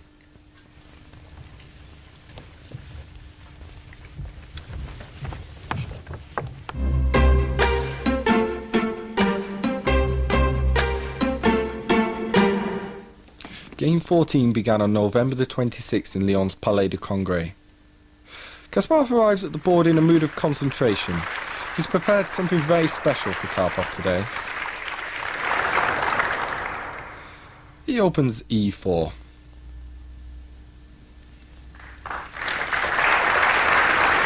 And Karpov arrives at the board somewhat late. Something unusual is happening in this game. Kasparov has played the Scottish opening, which hasn't been seen in World Championship chess for over a century. What does Anatoly Karpov think about that? I was surprised because Kasparov never played Scottish. Although I played a very sharp game with Tiemann, even 2 games I believe, and one won a beauty prize in London International Tournament, and also a very sharp line. I beat Tiemann in a nice way. So Kasparov prepared novelty b3. So he played in game number 14. I believe that he got support in Lyon from a side, because in New York he didn't prepare, and I'm almost sure that somebody brought this idea to him in Lyon during the break of the match. So you think this is a line he has been preparing from the 12th of November until just between New York and Lyon. And is it possible in 10 days to prepare a line for the World Championship? Why not? Why not just to play one game? Especially if you have nice idea like b3, then you can just work a few days and be sure.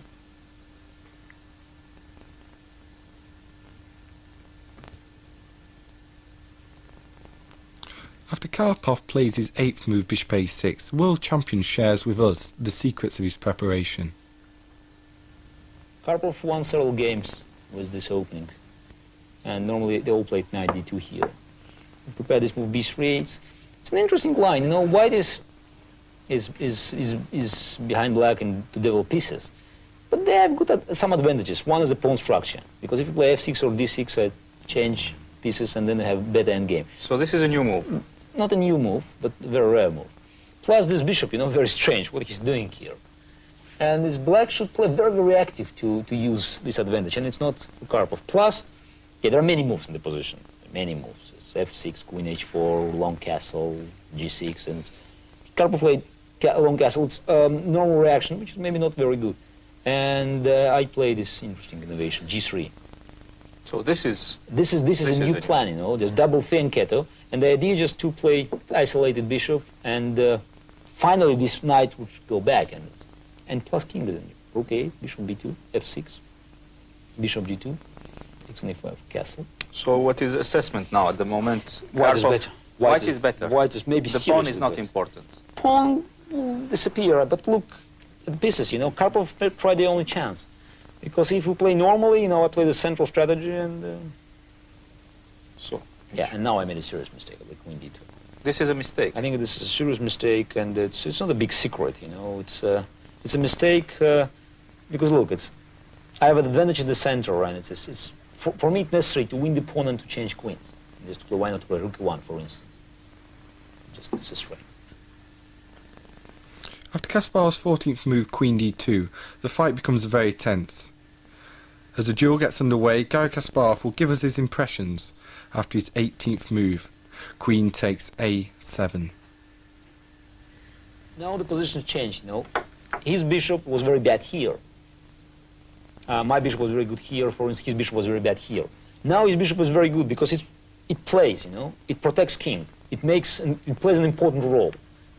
My queen is on the center. It's not a bad piece, but anyway, we're not playing now a positional game. We're playing a very tactical game, and it means my positional advantages are not important anymore. It's very good for the end game, you know. And instead of playing in the center, I had to play in the flank. He's playing in the flank. Very complicated. The position now, assessment is unclear. I think this is one of the best games which we played during this match. Of course, it was much more difficult for me to play this position than for Kasparov because he was familiar with some ideas. Even somebody told me that this position was on their chessboard before the game, but they didn't consider my move. And I think I thought for a long time, and so I could find the best way to get counterplay. So what was your move here? This was queen g4, very good and very interesting move.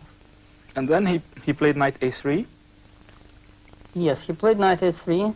This is clear because he wants to bring knight to a6 or to play c5 and knight c4. So you played h4? Yes, I have to get some counterplay. He played knight c2? Knight c2, yes. h3? h3, which is also very important, and probably in connection with queen g4, this was just a great idea, because black has no time just to exchange pawns on the king side, because then they will lose quite soon.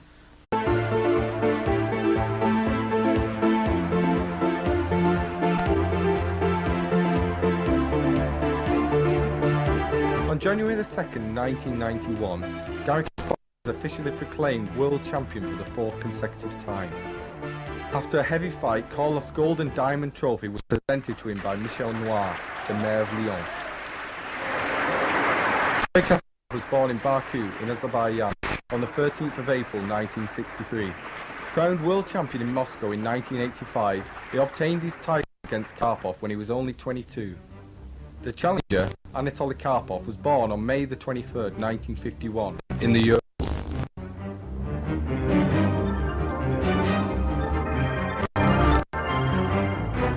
He was world champion from 1975 till 1985. His style is like that of a boa constrictor. He crushes you slowly but surely.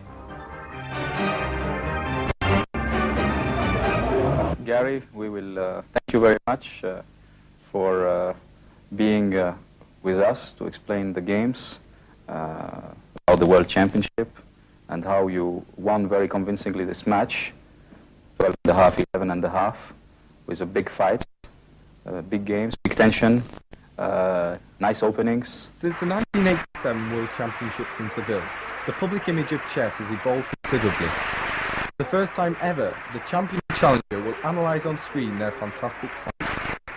We will begin by considering the different openings employed in Lyon. Then we will consider the critical moments from these games. Finally, the two antagonists will discuss the lessons to be drawn from this historic match.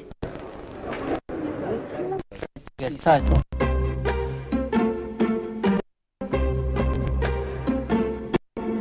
Why this time played e4 instead of your move of predilection, which is d4 that you use usually in the match? Actually, if you remember in Seville, I played d4 as well. I played c4, and 2 times I played e4. And having this preparation for this match, Lyon, Lyon, I decided that e4 would fit better my strategical plan. Actually, all Karpov's openings after e4, they do not fit his style. I mean, it's especially Spanish favorite opening. It's not easy for him to understand deeply the positions. He much better in the Queen's Gambit than in the Spanish, in Ruy Lopez.